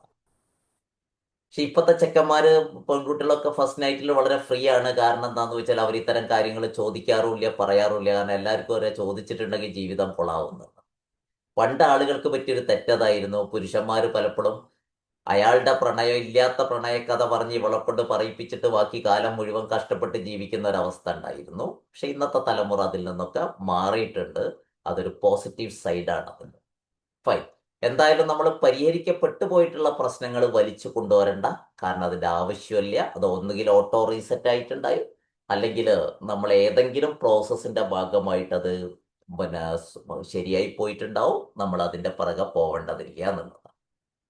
അതുകൊണ്ടാണ് ആ വാക്ക് ഞാൻ ഇടയ്ക്കിടയ്ക്ക് എടുത്ത് പറഞ്ഞത്. ഓട്ടോ റീസെറ്റായ സംഗതികൾ എടുക്കേണ്ടതില്ല. എന്തെങ്കിലും ബാക്കിയുണ്ടെങ്കിൽ അറ്റ്ലീസ്റ്റ് ഈ കോഴ്സ് കഴിയുമ്പോഴത്തേന് നമുക്കത് തീർക്കണം എന്നുള്ളത് കൊണ്ടുകൂടിയാണ് നമ്മൾ എന്ത് ചെയ്തിട്ടുള്ളത്, അത് പറഞ്ഞിട്ടുള്ളത്. കാരണം എന്താ വെച്ചാൽ എനിക്ക് ഏറ്റവും വളരെ ബ്യൂട്ടിഫുൾ ആയിട്ടുള്ളൊരു കോഴ്സായിട്ടാണ് ഇത് പഠിച്ചപ്പോൾ എനിക്ക് തോന്നിയിട്ടുള്ളത്. കാരണം എന്താണെന്ന് വെച്ച് കഴിഞ്ഞാൽ ഒരേ സമയം സയൻസും അതേ സമയം തന്നെ നമ്മുടെ മറ്റ് സാധ്യതകളും ഒരുമിച്ച് ഉപയോഗിച്ചുകൊണ്ട് മുന്നോട്ട് കൊണ്ടുപോകുന്ന ഒരു സംഗതിയാണ് പോസിറ്റീവ് സൈക്കോളജി എന്ന് പറയുന്നത്. അതുകൊണ്ട് വളരെ ബ്യൂട്ടിഫുൾ ആയിട്ട് തോന്നിയിട്ടുണ്ട്. ഒരുപാട് തെറാപ്പികൾ എന്ന് പറയുന്നതിനേക്കാൾ കൂടുതൽ ഒരുപാട് ആക്ടിവിറ്റീസിലൂടെ നമുക്ക് മാറ്റം വരുത്താൻ പറ്റും ക്ലയൻസിൽ. 4 areas of core issue. Core issue 4 ഏരിയകളിലാണ് പ്രധാനമായിട്ടുണ്ടാവുക. കോർ ഇഷ്യൂ ഐഡന്റിഫിക്കേഷൻ ആണ് നമ്മൾ. ഒന്ന്, ഇന്റർപേഴ്സണൽ, ഏതെങ്കിലും മറ്റ് വ്യക്തികളുമായിട്ട് ബന്ധപ്പെട്ട്. ചിലപ്പോൾ അത് ഫാദർ ആയിരിക്കും, ചിലപ്പോൾ അത് ഹസ്ബൻഡ് ആയിരിക്കും, ചിലപ്പോൾ നമ്മുടെ പ്രണയിച്ച ആളായിരിക്കും. അല്ലെങ്കിൽ നമ്മളെ മറ്റേതെങ്കിലും തരത്തിൽ വേദനിപ്പിച്ച ആളായിരിക്കും, ചിലപ്പോൾ സഹപാഠിയായിരിക്കും. ഇങ്ങനെ ഇന്റർപേഴ്സണൽ ഇഷ്യൂസ് ആണ് കോർ ഇഷ്യൂസിൽ ഒന്നുണ്ടാവാറുള്ളത്. രണ്ടാമത്തത് ഇൻട്രാ പേഴ്സണൽ ആണ്. നേരത്തെ പറഞ്ഞ നമുക്ക് തന്നെ തോന്നുന്ന കുറ്റബോധം, ചിലപ്പോൾ നമ്മൾ എന്തെങ്കിലുമൊക്കെ തെറ്റ് ചെയ്ത് നമുക്ക് തന്നെ തോന്നുന്ന കുറ്റബോധം, ആവശ്യമില്ലാത്ത കുറ്റബോധം നമ്മളെ വേട്ടയാടുന്നുണ്ടെങ്കിൽ അത്. മറ്റൊന്നാണ് സർക്കംസ്റ്റാൻഷ്യൽ, സാഹചര്യത്തിന്റെ ചില സാഹചര്യങ്ങളിൽ ചിലപ്പോൾ നമ്മൾ എന്തായിട്ടുണ്ടാവും, പിന്നെ ചെയ്തു പോയിട്ട് ഉദാഹരണങ്ങളൊക്കെ ഇത് ഓരോന്നെടുത്ത് പറയുന്ന സമയത്ത് ഞാൻ പറയാം. നാലാമത്താണ് സ്പിരിച്വൽ. ഇത് പ്രത്യേകിച്ചും മതവിശ്വാസികളായ ആളുകളെ സംബന്ധിച്ചിടത്തോളം ഉണ്ടാവുന്ന ചില സംഗതികളാണ്. പ്രത്യേകിച്ചും ചില തെറ്റ് ചെയ്തു പോയിട്ടുണ്ടെങ്കിൽ പലപ്പോഴും എന്താന്ന് ചോദിച്ചു കഴിഞ്ഞിട്ട് ഈ സർക്കംസ്റ്റാൻഷ്യലും സ്പിരിച്വലും തമ്മിലുള്ള വ്യത്യാസം ചില സാഹചര്യങ്ങളിൽ നിന്ന് മാത്രം ഉണ്ടാവുന്നതാണ്. ഇപ്പൊ നമുക്ക് ഗാന്ധിജിയെ പറ്റി പറയുന്ന അദ്ദേഹത്തിന്റെ ഫ്രീഡം അറ്റ് മിഡ് നൈറ്റ് എന്ന് പറയുന്ന പുസ്തകം നിങ്ങൾ വായിച്ചു കഴിഞ്ഞാൽ, ലാപ്പിയർ ആൻഡ് കോളിൻസിന്റെ ഫ്രീഡം അറ്റ് മിഡ് നൈറ്റ്, സ്വാതന്ത്ര്യം അർദ്ധരാത്രിയിൽ നിന്ന് മലയാളത്തിലും ലഭ്യമാണ്. അതിൽ പറയുന്ന ഒരു സംഗതിയുണ്ട്, ഗാന്ധിജിയുടെ പിന്നെ അമ്മ മരിക്കുന്ന സമയത്ത് അദ്ദേഹം വൈഫുമായിട്ട് സെക്സിൽ ഏർപ്പെട്ടുകൊണ്ടിരുന്നത് കൊണ്ട് തന്നെ ആ സമയത്ത് ശ്രദ്ധിക്കാൻ പറ്റാത്തത് കൊണ്ട് ഒരുപാട് കാലത്തേക്ക് പിന്നെ അദ്ദേഹം സെക്സ് ലൈഫ് ഉപേക്ഷിച്ചു. അതിൻ്റെ ഒരു ഇതിൽ നിന്നുള്ളത് ഈ പുസ്തകത്തിൽ പറയുന്ന ഒരു ഇൻസിഡന്റ് വായിച്ചിട്ടുണ്ട്. അപ്പോൾ നമ്മൾ പറയുന്നത് ഇതുപോലുള്ള സർക്കംസ്റ്റാൻഷ്യൽ സാഹചര്യത്തിന്റെ ഇതിൽ നിന്നുകൊണ്ട് ചിലപ്പോൾ നമുക്ക് എന്ത് ചെയ്യും എന്ന് വെച്ച് കഴിഞ്ഞാൽ കുറെ കുറ്റബോധവും തെറ്റുമൊക്കെ നമുക്ക് തോന്നിയിട്ട് നമ്മുടെ ജീവിതത്തെ അത് അഫക്റ്റ് ചെയ്യുന്നുണ്ടെങ്കിൽ അത് ആ ചുറ്റുപാടിൽ സംഭവിച്ചു പോയതായിരിക്കാം എന്നുള്ള രൂപത്തിൽ നമുക്കത് ഫോർഗിവ് ചെയ്യാൻ പറ്റുന്നില്ലെങ്കിൽ അതൊരു കോർ ഇഷ്യൂ ആയിട്ടുണ്ടാവാറുണ്ട്. അതുപോലെ തന്നെ സ്പിരിച്വൽ, മതപരമായ കാര്യങ്ങൾ, ദൈവവുമായി ബന്ധപ്പെട്ട കാര്യങ്ങളിൽ അത്തരം കാര്യങ്ങൾ നമ്മൾ ഓരോന്നോരോന്ന് നമുക്ക് എടുക്കാം. നമ്മൾ ഓരോ ഇഷ്യൂ പറയുന്ന സമയത്ത് പൊതുവെ കോർ ഇഷ്യൂസ് ഉണ്ടാവല്ല ഈ 4 ഏരിയകളിലാണ്. റൈറ്റ്. അപ്പോൾ നമ്മൾ മെല്ലെ മെല്ലെ നമ്മൾ ഇനി ഇതിൻ്റെ ഒരു ഒരു ഒരു ടെക്നിക്കൽ പാർട്ട്, അതിൻ്റെ ഒരു തെറാപ്യൂട്ടിക് സൈഡിലേക്ക് നമ്മൾ പോവുകയാണ്. 2 ways of heart care in love. Love എന്ന് പറയുന്ന ഒരു സംഗതിയെ 2 രൂപത്തിലാണ് ഹൃദയം ഇതാക്കുന്നത്. ഒന്ന് ഹീലിംഗ് ദ കോർ ഇഷ്യൂസ്. ഇവിടെ ഹൃദയം എന്ന് പറയുന്ന അർത്ഥത്തെ നമ്മൾ ആസ് സച്ച് ഹൃദയമല്ല, ബ്രെയിന് തന്നെയാണ് നമ്മൾ പറയുന്നത്. പക്ഷെ ഹൃദയം നമ്മളൊരു കോമൺ ഇതില് നമ്മൾ ഹൃദയത്തിൽ സൂക്ഷിക്കുന്നു. ഹൃദയമാണ് പിന്നെ ഹൃദയം, എൻ്റെ ഹൃദയമാണ് ഞാൻ കൈമാറിയത് എന്നൊക്കെ പറയുന്ന ഒരു ലാംഗ്വേജിലാണ് ഞാൻ ഇത് പറയുന്നത്. ഒന്ന് കോർ ഇഷ്യൂ ഹീല് ചെയ്യണം. അത് പലരിലും പല പ്രോസസ്സിന്റെ ഭാഗമായി ഹീൽ ചെയ്തിട്ടുണ്ടാകും. ഇനി ലവും ഗ്രേസും വർദ്ധിപ്പിച്ചുകൊണ്ട്, നമുക്ക് സ്നേഹം കൂട്ടിക്കൊണ്ട്, അതുപോലെ തന്നെ ഗുഡ്നെസ് കൂട്ടിക്കൊണ്ട് നമുക്ക് എന്ത് ചെയ്യാൻ പറ്റും, കോർ ഇഷ്യൂസിനെ, ഹാർട്ടിനെ നമുക്ക് ഹീൽ ചെയ്യാൻ പറ്റും എന്നുള്ള ഒന്ന് ഹീലിംഗ് ആണ്. മറ്റൊന്ന് ലവും. എന്തുകൊണ്ടാണ് ഈ ലവിനെ പറ്റി പറയുന്നത് എന്ന് ചോദിച്ചു കഴിഞ്ഞാൽ, ഇങ്ങനെ ഒരു വാക്കുണ്ട്, ഫിസിക്സ് ഓഫ് സ്പിരിച്വൽ ഫിസിക്സ്. നമ്മൾ സ്പിരിച്വൽ തലത്തിന്റെ ഒരു ഭൗതിക ശാസ്ത്രമുണ്ട്. അങ്ങനെ പറയുന്ന സമയത്ത് ഐൻസ്റ്റീനെ നമുക്ക് ഓർക്കാൻ പറ്റും. Everything is energy. നമുക്കറിയാലോ, ലോകത്തുള്ള എല്ലാം എനർജിയാണ്. എനർജി നശിപ്പിക്കാനും പറ്റൂല, എനർജി ഉണ്ടാക്കാനും പറ്റൂല, അതിന്റെ കോലം മാറ്റാനേ പറ്റൂ എന്നുള്ളതാണ്. അപ്പൊ ലവ് ഈസ് എനർജി. അങ്ങനെയെങ്കിൽ എവറിത്തിങ് എനർജി ആണെങ്കിൽ ലവും എനർജിയാണ്. അങ്ങനെയെങ്കിൽ എനർജിക്ക് ഫ്രീക്വൻസി ഉണ്ടല്ലോ, എനർജിക്ക് വൈബ്രേഷൻ ഉണ്ട്, എനർജിക്ക് ഫ്രീക്വൻസി ഉണ്ട്. അങ്ങനെയെങ്കിൽ ലവിനും ഫ്രീക്വൻസി ഉണ്ട്. അപ്പൊ നമ്മൾ സ്നേഹിക്കാൻ തുടങ്ങിയാൽ, ഇപ്പൊ ഫോർ എക്സാമ്പിൾ, നമ്മളെ ബുദ്ധിമുട്ടിച്ച ഒരാളെ നമ്മൾ മെല്ലെ സ്നേഹിക്കാൻ തുടങ്ങിയാൽ, ആ സ്നേഹം നടക്കണമെങ്കിൽ ഫോർഗിവ്നെസ് നടക്കണം. അതിന് ഫ്രീക്വൻസി ഉണ്ട് എന്നാണ് പറയുന്നത്, അതിന് എനർജി ഉണ്ട് എന്നാണ് പറയുന്നത്. അങ്ങനെ നമ്മൾ തുടങ്ങിക്കഴിഞ്ഞാൽ നമ്മളുടെ പ്രശ്നങ്ങൾ ഹീലാവും എന്നുള്ളതാണ് പോസിറ്റീവ് സൈക്കോളജിയുടെ. അതുകൊണ്ട് ഫിസിക്സ് ഓഫ് ഫിസിക്സ് എന്ന് പറയാൻ കാരണം ഫിസിക്സ് ഓഫ് സ്പിരിച്വൽ ഫിസിക്സ് എന്ന് പറയാൻ കാരണം ഈ എനർജിയുടെ തിയറി വെച്ചുകൊണ്ടാണ് ഐൻസ്റ്റീൻ്റെ. എല്ലാം എനർജിയാണ്. അങ്ങനെയെങ്കിൽ ലവും എനർജി. എല്ലാ എനർജിക്കും ഫ്രീക്വൻസി ഉണ്ട്. ദാറ്റ് മീൻസ് ഒരു രൂപത്തിൽ നിന്ന് മറ്റൊരു രൂപത്തിലേക്ക് മാറ്റാൻ പറ്റും. അങ്ങനെയെങ്കിൽ ലവിനും ഫ്രീക്വൻസി ഉണ്ട്. ലവിനെ നമുക്ക് ആരിലേക്കും തിരിച്ചു വിടാൻ പറ്റും എന്നുള്ളതാണ് പോസിറ്റീവ് സൈക്കോളജിയുടെ ഇന്റഗ്രൽ ഓപ്റ്റിമിസത്തിന്റെ ഒരു ബ്യൂട്ടിഫുൾ കാഴ്ചപ്പാട്. അപ്പോൾ ലവിനും ലൈറ്റിനും പോസിറ്റീവ് ഹീലിംഗ് ഫ്രീക്വൻസീസ് ഉണ്ട് എന്നുള്ളതാണ്. സ്നേഹത്തിനും പ്രകാശത്തിനും നമുക്ക് പിന്നെ ഹീൽ ചെയ്യാൻ പറ്റും എന്നുള്ളതാണ്. ലവ് ഈസ് മോർ ഫിസിക്കൽ എന്നുള്ളതാണ്. പ്രകാശം നമുക്ക് അങ്ങനെ ഫിസിക്കൽ എന്ന് പറയാൻ പറ്റില്ല, പക്ഷെ ലവ് ഫിസിക്കലാണ്. നമുക്കത് ഫീൽ ചെയ്യാൻ പറ്റും, വേറൊരാളെ ഫീൽ ചെയ്യിപ്പിക്കാൻ പറ്റും എന്നുള്ളതാണ്. So filling the heart with divine love and human love. നിങ്ങളൊരു ദൈവവിശ്വാസിയാണെങ്കിൽ ഹൃദയം ദൈവത്തിന്റെ ലവ് കൊണ്ട് നടക്കാം. അതല്ലെങ്കിൽ ഈ യൂണിവേഴ്സിന്റെ ദൈവവിശ്വാസി അല്ലെങ്കിൽ ഈ യൂണിവേഴ്സിന്റെ ലവ് കൊണ്ട് നടക്കാം. അത് നമുക്ക് മനുഷ്യരിലേക്ക് കൊടുക്കുകയും ചെയ്യാം. ഈ പിന്നെ ഇസ്ലാമിക് ഇതിൽ പറയുന്ന ഒരു സംഗതിയുണ്ട്. നമ്മുടെ സഹജീവികൾക്ക് ഫോർഗീവ് ചെയ്തു കൊടുക്കുമ്പോൾ ദൈവം നമുക്ക് ഫോർഗീവ് ചെയ്തു തരുമെന്ന് പറയുന്ന ഒരു സംഗതി. അതേപോലെ തന്നെ നമ്മളുടെ സഹജീവികളെ സ്നേഹിക്കുന്ന സമയത്ത് ദൈവം നമ്മളെ സ്നേഹിക്കുമെന്ന് പറയുന്ന ഒരു സംഗതി. അപ്പൊ ഇങ്ങനെ വരുന്ന സമയത്ത് നമുക്ക് ലവ് വല്ലാത്തൊരു ഹീലിംഗ് ഫോഴ്സ് ആണ് പോസിറ്റീവ് സൈക്കോളജിയുടെ കാര്യത്തിൽ. നമുക്ക് സ്നേഹിച്ചുകൊണ്ട് നമ്മളുടെ പല ബുദ്ധിമുട്ടുകളും നമുക്ക് പരിഹരിക്കാൻ പറ്റും എന്നുള്ളതാണ്. അതിന്റെ പ്രോസസ്സിലേക്ക് നമ്മൾ പോകും. അപ്പൊ ഈ സെന്റൻസ് ഒന്ന് നന്നായിട്ട് ഓർത്തു വെക്കണം. നമ്മുടെ ഹൃദയം എന്ന് പറയുന്നത് നേരത്തെ പറഞ്ഞ അർത്ഥത്തിൽ തന്നെയാണ് ഞാൻ ഉപയോഗിക്കുന്നത്. നമ്മൾ ഹൃദയത്തെ അങ്ങനെ കാണുന്നത് കൊണ്ട്, ഡിവൈൻ ലവ് കൊണ്ടും ഹ്യൂമൻ ലവ് കൊണ്ടും നമുക്ക് നിറച്ചാൽ അതെന്ത് ചെയ്യും? ഹീലിങ്ങിന് കാരണമാവും എന്നുള്ളതാണ്. അപ്പൊ നമ്മൾ മെല്ലെ മെല്ലെ വിവിധ ആക്ടിവിറ്റിയിലേക്ക് പോവുകയാണ് ചെയ്യുന്നത്. ഒന്നാമത്തത് ഫിയർ ബേസ്ഡ് മെമ്മറീസ്. നമുക്ക് ചിലപ്പം ഫിയർ ബേസ്ഡ് മെമ്മറീസ് ഉണ്ടാവും, പേടിപ്പിച്ച അനുഭവങ്ങൾ ഉണ്ടാവും. നേരത്തെ ലിസ്റ്റ് ചെയ്തിട്ടുണ്ട്. ലവ് ബേസ്ഡ് മെമ്മറീസ്, ഇത് നമ്മൾ നേരത്തെ ലിസ്റ്റ് ചെയ്തിട്ടില്ലെങ്കിൽ ഒന്ന് ലിസ്റ്റ് ചെയ്യാം. കാരണം ഇത് രണ്ടും വെച്ചുകൊണ്ടാണ് നമുക്ക് ആക്ടിവിറ്റി ചെയ്യാൻ. നിങ്ങൾക്ക് ഏറ്റവും സ്നേഹം തോന്നിയ ചില സാഹചര്യങ്ങൾ ഒന്ന് നോട്ട് ചെയ്ത് വെക്കണം. ഫിയർ നമ്മൾ നേരത്തെ എഴുതിയാലുണ്ടാവും. ലവ് ബേസ്ഡ്, സ്നേഹം കൊണ്ട് നമ്മളെ വീർപ്പ് മുട്ടിച്ച, അല്ലെങ്കിൽ നമ്മൾ വല്ലാതെ സ്നേഹം കിട്ടിയ, സ്നേഹം കൊടുത്ത, നന്നായി സ്നേഹിച്ച ഓർമ്മകൾ, നന്നായി സ്നേഹം കൊടുത്ത ഓർമ്മകൾ, സ്നേഹം കിട്ടിയ ഓർമ്മകൾ. ഈ ഓർമ്മിക്കുന്നത് തന്നെ വളരെ വലിയൊരു തെറാപ്പിയാണെന്നാണ് പറയുന്നത്. അത് ചിലപ്പോൾ മനുഷ്യനോടാവാം, ചിലപ്പോൾ ദൈവത്തോടാവാം. ഇങ്ങനെ ദൈവത്തോട് നമ്മൾ സ്നേഹം പ്രകടിപ്പിക്കാന്ന് വെച്ച് കഴിഞ്ഞാൽ, മുറിവേറ്റ് കിടക്കുന്ന ഒരു മൃഗത്തെ നമ്മൾ പരിചരിക്കുന്നത് ദൈവത്തോട് കാണിക്കുന്ന ലവാണ്. അത് ഏതൊരു ജീവിക്ക് മുറിവേറ്റ് കിടക്കുമ്പോഴും, ഏതൊരു ജീവി കഷ്ടപ്പെടുമ്പോഴും നമ്മൾ ആ ജീവിയെ പരിചരിക്കുന്നത് അതിനൊരു ഉദാഹരണമാണ്. സോ അങ്ങനെ ലവ് ബേസ്ഡ് മെമ്മറീസ്, അത് ഓർക്കുന്നത് തന്നെ നമ്മളിൽ ഒരു ഹീലിംഗ് ആയിട്ട് വർക്ക് ചെയ്യുന്നതാണ്. അതുപോലെ ഗ്രേസ് ബേസ്ഡ് മെമ്മറീസ്, നമ്മൾ മഹത്തായ കാര്യങ്ങൾ, എന്തെങ്കിലും പുണ്യമുള്ള കാര്യങ്ങൾ ചെയ്തത്. പുണ്യം ഇൻ ദ സെൻസ്, നമുക്ക് ദൈവം കൂലി തരാന്ന് പറഞ്ഞ കാര്യങ്ങൾ, അല്ലെങ്കിൽ പ്രകൃതിയിൽ നല്ലതെന്ന് കരുതുന്ന കാര്യങ്ങൾ നമ്മൾ ചെയ്തിട്ടുണ്ടെങ്കിൽ അത്തരത്തിൽപ്പെട്ട ചില സംഗതികളും നമ്മൾ എന്ത് ചെയ്യുക? ജസ്റ്റ് ഒന്ന് നോട്ട് ചെയ്ത് വെക്കുക. എന്നിട്ട് നമ്മൾ മെല്ലെ മെല്ലെ മെല്ലെ നമ്മൾ ചെറിയ ചെറിയ ഇൻ്റഗ്രൽ ഓപ്റ്റിമിസം ആക്ടിവിറ്റിയിലേക്ക്, ടെക്നിക്കുകളിലേക്ക്, തെറപ്പിയിലേക്ക് മെല്ലെ മെല്ലെ പോകും. Love based memories. ഞാൻ എല്ലാ ക്ലാസ്സിലും പറയുന്ന ഒരു വാക്യമുണ്ട്, writing itself is a therapy എന്നുള്ളത്. നമ്മൾ ലവ് ബേസ്ഡ് മെമ്മറീസ് എഴുതുമ്പോൾ നിങ്ങൾ ആ ലവ് ബേസ്ഡ് മെമ്മറീസിലൂടെ ഒരിക്കലൂടെ കടന്നു പോവുകയാണ്. നമുക്ക് നേരത്തെ പറഞ്ഞ നെഗറ്റീവിലൂടെ കടന്നു പോണത് നല്ലതല്ല.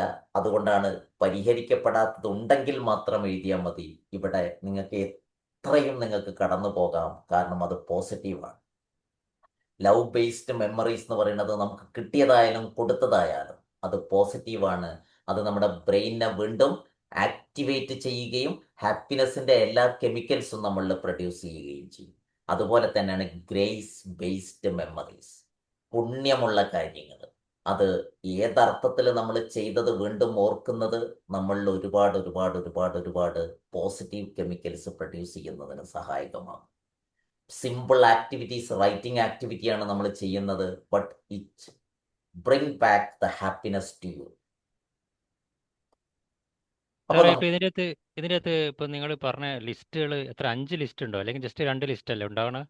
അതായത് നിങ്ങൾ ആദ്യം പറഞ്ഞു ലിസ്റ്റ് ഓഫ് പെയിൻഫുൾ ഇഷ്യൂസ് ഉണ്ട്, yes, beautiful experience in life list ഉണ്ട്, bad experiences in life list ഉണ്ട്, പിന്നെ love based memories, grace based memories. അപ്പം എല്ലാം കൂടി 5 ലിസ്റ്റ് ആയാ? 5 ലിസ്റ്റാക്കി എഴുതി വെക്കാം. അല്ലെങ്കിൽ പെയിൻ ബേസ് ചെയ്തുകൊണ്ട് ഒരു ഭാഗത്തും, നമുക്ക് അതേപോലെ തന്നെ ബ്ലസ്സിങ് ബേസ് ചെയ്തുകൊണ്ട് മറുഭാഗത്ത് എഴുതിയാലും മതി. നമുക്ക് 2 കാര്യങ്ങൾ വേണം നമ്മളെ കയ്യിൽ. ഒന്ന് all the pains, all the disturbances, all the difficulties. അതാണ് ഒരു സൈഡിൽ വേണ്ടത്. ദ അതർ സൈഡിൽ നമ്മുടെ love memories, good memories, grace memories, ഇത് രണ്ടും നമുക്ക് വേണം. ഓക്കെ, സോ നമ്മൾ ഫസ്റ്റ് ആക്ടിവിറ്റിയിലേക്ക് പോവുകയാണ്. വളരെ സിമ്പിൾ ആയിട്ടുള്ള ഒരു ഫസ്റ്റ് ആക്ടിവിറ്റിയിലേക്ക് പോവുക. ഫൈൻ. അപ്പൊ നിങ്ങളുടെ കൈ ഈ ചിത്രത്തിൽ കാണിച്ചതുപോലെ നിങ്ങളുടെ കൈ നിങ്ങളുടെ ഹൃദയത്തിന്റെ മുകളിൽ വെക്കണം. മറ്റേ കൈ ആ കയ്യിന്റെ മുകളിലും വെക്കണം. നിങ്ങൾക്ക് ഏത് കൈയാണോ കംഫർട്ടബിൾ ആയിട്ട് തോന്നുന്നത് ആ കൈ അടിയിലും, ഏത് കൈയാണോ മുകളിൽ വെക്കുന്നത് കംഫർട്ടബിൾ ആയി തോന്നുന്നത് അത് മുകളിലും വെക്കാം. ഇന്ന കൈ വെക്കണം എന്നൊന്നുമില്ല. അപ്പൊ നമ്മളൊരു 2 മിനിറ്റ് ആക്ടിവിറ്റിയിലേക്ക് പോവുകയാണ്. സോ നിങ്ങളുടെ ഹൃദയത്തിന്റെ മുകളിൽ കൈവെക്കുക, 2 കൈകളും വെക്കുക, and gently close your ice. കണ്ണുകൾ സാവകാശം അടക്കുക.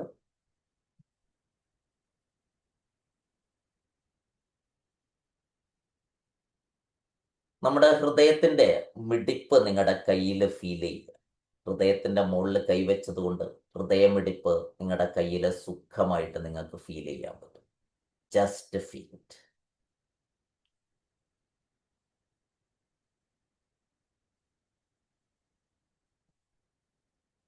ഹൃദയമിടിപ്പിന്റെ ഒരു താളം കണ്ണടച്ചുകൊണ്ട് നിങ്ങൾ ഫീൽ ചെയ്യുക.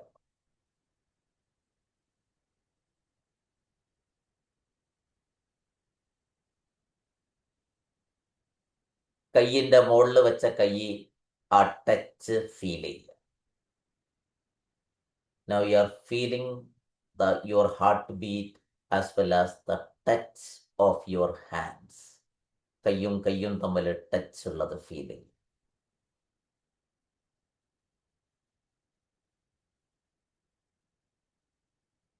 ഇനി സാവകാശം അകത്തേക്ക് പ്രകൃതിയിലെ, നിങ്ങൾ വിശ്വാസിയാണെങ്കിൽ ദൈവത്തിന്റെ അല്ലെങ്കിൽ പ്രകൃതിയിലെ സ്നേഹം നിങ്ങൾ ഇൻഹെയിൽ ചെയ്യുക. Just imagine you are inhaling the divine love. സുഖകരമായ ആ ഒരു അകത്തേക്ക് ഫീൽ ചെയ്ത് ആ ലവ് കൊണ്ട് ഹൃദയം നിറക്കുക.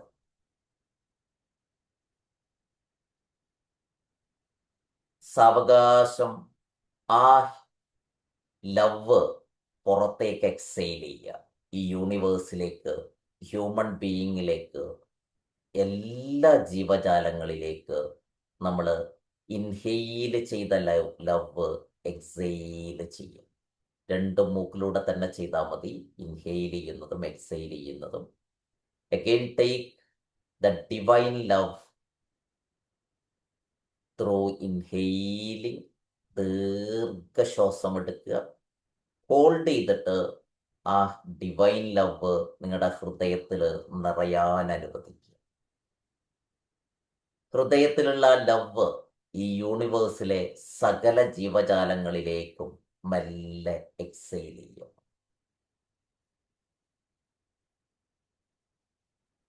And you can feel the happiness now. ഇങ്ങനെ ചെയ്തുകൊണ്ടിരിക്കുന്ന സമയത്ത് നിങ്ങളുടെ ഹാപ്പിനെസ് ഇൻക്രീസ് ചെയ്യുന്നത് നിങ്ങൾക്ക് അറിയാനാവും. ഈ ഒരു ആക്ടിവിറ്റി ചെയ്യുമ്പോൾ നമ്മുടെ ബ്രെയിനിൽ ഹാപ്പിനെസ്സിന്റെ കെമിക്കൽസ് നന്നായിട്ട് പ്രൊഡ്യൂസ് ചെയ്യും. നമ്മൾ കൂടുതൽ ഹാപ്പി ആയിക്കൊണ്ട്. Again take deep breath of the divine love. Hold it for some time and let it spread throughout your heart completely. And exhale that love to the universe, to all creatures.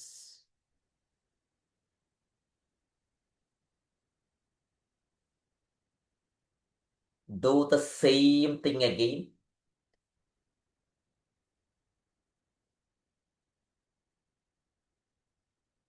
അകത്തേക്ക് ദീർഘമായി love inhale ചെയ്യുക. Let it spread completely to your heart and slowly exhale the love to the universe.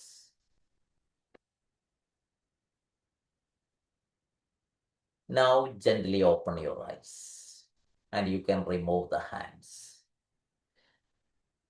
It's a simple integral optimism activity. നമുക്ക് love അകത്തേക്കെടുത്ത് അത് fill ചെയ്ത് നമുക്ക് യൂണിവേഴ്സിലേക്ക് കൊടുക്കുകയാണ് ചെയ്യുന്നത്. ഇതൊരു യൂണിവേഴ്സൽ പ്രോസസ്സാണ്. അഥവാ നമ്മൾ ലോ ഓഫ് അട്രാക്ഷനിൽ പറയുന്ന തിയറി ഇവിടെ ആലോചിക്കണം. നമ്മൾ എന്താണോ അങ്ങോട്ട് കൊടുക്കുന്നത് അത് നമുക്ക് ഇങ്ങോട്ട് എടുക്കാൻ പറ്റും. അല്ലെങ്കിൽ നമ്മൾ ഇങ്ങോട്ട് എടുക്കുന്നത് എന്താണോ അത് നമുക്ക് അങ്ങോട്ട് കൊടുക്കാൻ പറ്റും. നേരത്തെ പറഞ്ഞ ആ വീടിന്റെ കഥ പറഞ്ഞുകൊണ്ട് മീനാക്ഷി മേമ പറഞ്ഞത്, നമ്മൾ എന്ത് കാണണമെന്ന് നമുക്ക് തീരുമാനിക്കാനാവണമെങ്കിൽ എന്ത് നിറക്കണമെന്ന് നമ്മൾ ആലോചിക്കണം. നമ്മൾ പണ്ട് ഞാൻ സ്കൂളിൽ പഠിച്ച സമയത്ത് പിന്നെ പഠിച്ചൊരു കഥയുണ്ട് മലയാളത്തിൽ. ഒരു ഗുരു 2 ശിഷ്യന്മാരെ വിളിച്ചിട്ട് ഓരോ അണ വീതം കൊടുത്തു. അന്ന് അണയാണ്. അവരോട് പറഞ്ഞ കാര്യത്തിലുള്ള ഈ അണ കൊണ്ട് നിങ്ങൾ റൂം നടക്കണം. അതിലൊരാൾ പോയിട്ട് ഒരണക്ക് കിട്ടാവുന്ന ചണ്ടിയും ചവറും അതും സകലതും വാങ്ങിക്കൊണ്ടുവന്ന് ഒരു 1/2 ദിവസം കൊണ്ട് റൂം നിറച്ചു. മറ്റേ ആളുടെ റൂമിലേക്ക് കയറിയ പിന്നെ ഗുരു ഞെട്ടിപ്പോയി. അവിടെ ഒരു സാധനവും ഇല്ല. അവിടെ ഒരു ചന്ദനത്തിരി മാത്രമാണ് പിന്നെ എരിഞ്ഞുകൊണ്ടിരുന്നത്. അപ്പൊ ഗുരു ചോദിച്ചു, അപ്പുറത്ത് ഇത്രയും സാധനം ഉണ്ടല്ലോ, ഇവിടെ എന്ത് പറ്റി?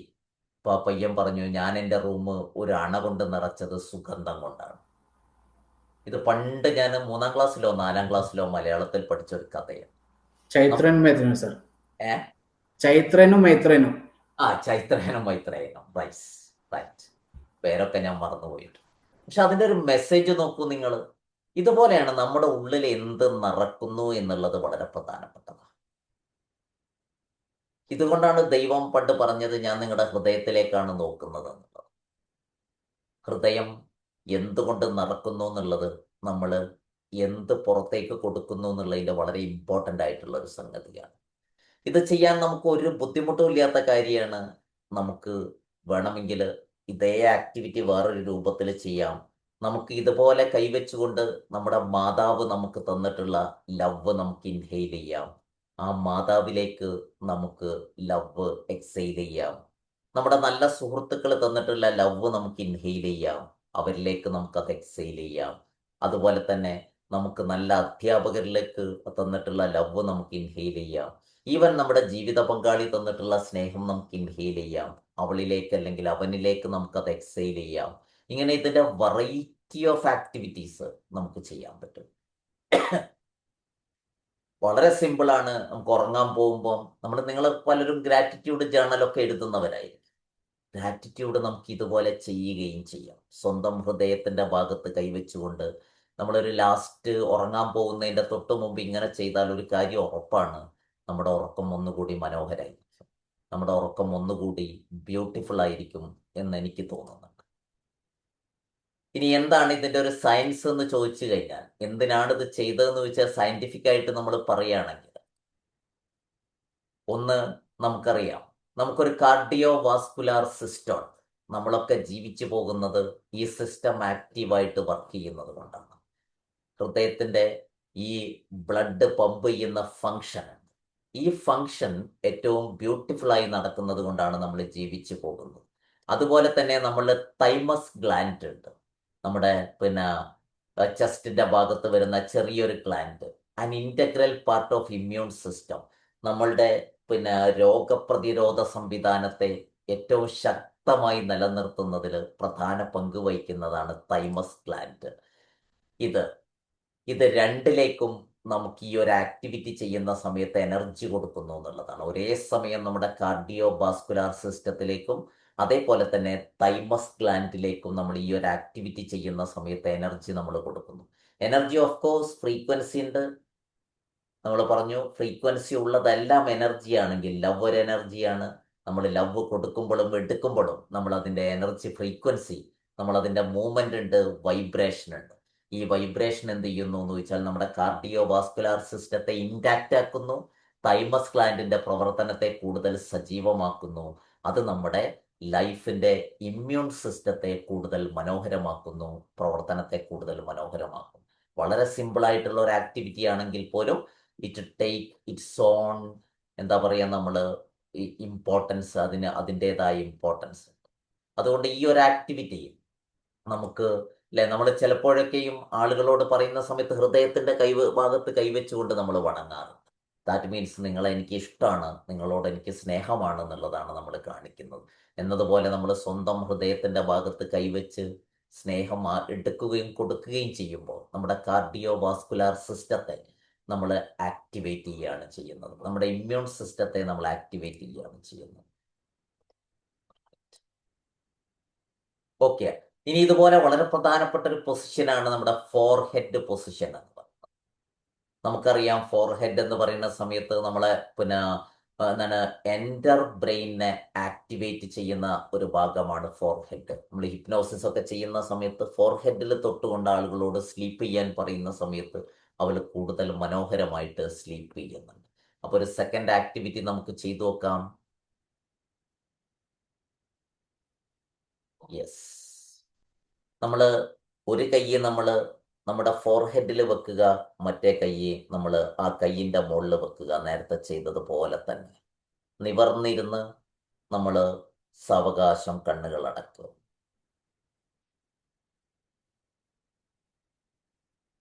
നിങ്ങൾ കൈ വെച്ചത് ഇതാണെങ്കിൽ നിങ്ങളുടെ തലയുടെ റൈറ്റ് സൈഡിൽ അല്ലെങ്കിൽ ലെഫ്റ്റ് സൈഡിൽ നിങ്ങൾക്കൊരു പൾസ് ഫീൽ ചെയ്യുന്നുണ്ടായിരിക്കും. നിങ്ങളുടെ വിരലിൻ്റെ അറ്റത്ത് ചെറിയൊരു പൾസ് ഫീൽ ചെയ്യുന്നത് നിങ്ങൾക്കറിയാൻ പറ്റും. മിക്കവാറും നമ്മുടെ തലയുടെ വലതുഭാഗത്ത് ആയിരിക്കും നിങ്ങളുടെ കൈ വരുന്നതെങ്കിൽ അവിടെ നിങ്ങൾക്ക് ചെറിയൊരു പൾസ് ഫീൽ ചെയ്യുന്നത് നിങ്ങൾക്കറിയാൻ പറ്റും. ശരീരത്തിൽ ഒരുപാട് ഭാഗത്ത് ഹൃദയമിടിപ്പ് പോലെ തന്നെ പൾസ് നമുക്ക് ഫീൽ ചെയ്യുന്നു. ആ പൾസ് ഫീൽ ചെയ്തുകൊണ്ട് നമ്മൾ ടച്ച് ചെയ്യും.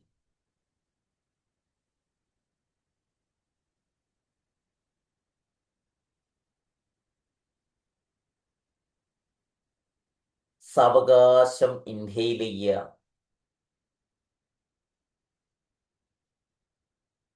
ഹോൾഡ് ചെയ്തിട്ട് മെല്ലെ എക്സെയിൽ ചെയ്യുക.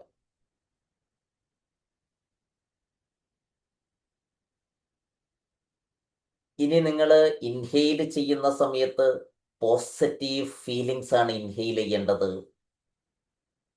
വളരെ ദീർഘമായി ശ്വാസം എടുത്തുകൊണ്ട് പോസിറ്റീവ് ഫീലിങ്സ് അകത്തേക്ക് ഇൻഹെയിൽ ചെയ്യുക. ഹോൾഡ് ചെയ്തിട്ട് അത് നമ്മുടെ ഫോർഹെഡിൽ ബ്രെയിനിൽ ഫില്ലാവാൻ അനുവദിക്കുക. പോസിറ്റീവ് ഫീലിങ്സ് യൂണിവേഴ്സിലേക്ക് എക്സെയിൽ ചെയ്യുക. എനി പോസിറ്റീവ് ഫീലിംഗ് നമ്മൾ കൈകൾ വെച്ചുകൊണ്ട് നമ്മുടെ നെറ്റിയിലെ ചെറിയ പൾസ് ഫീൽ ചെയ്തുകൊണ്ട് നമ്മൾ മനോഹരമായിട്ട് എല്ലാ പോസിറ്റീവ്സും ഇൻഹെയിൽ ചെയ്ത് നിങ്ങളുടെ തല മുഴുവൻ അത് സ്പ്രെഡ് ചെയ്യാൻ അനുവദിക്കുക ഹോൾഡ് ചെയ്യുന്ന സമയത്ത്. ആൻഡ് എക്സെയിൽ വെരി ജെന്റിലി ഈ യൂണിവേഴ്സിലേക്ക് സകല ജീവജാലങ്ങളിലേക്കും ഈ ഒരു പോസിറ്റീവ് എനർജി എക്സെയിൽ ചെയ്യുക. റിമെമ്പർ, എല്ലാ ഫീലുകൾക്കും എനർജിയാണ്.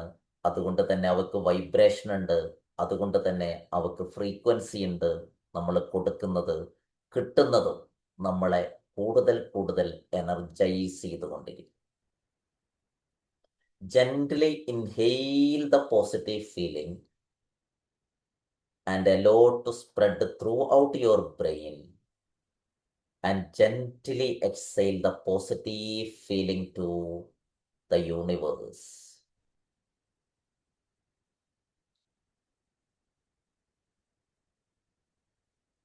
Do it again. Slowly inhale the positive feelings, the positive energy, and let it spread in your brain, and exhale the positive energy to the universe.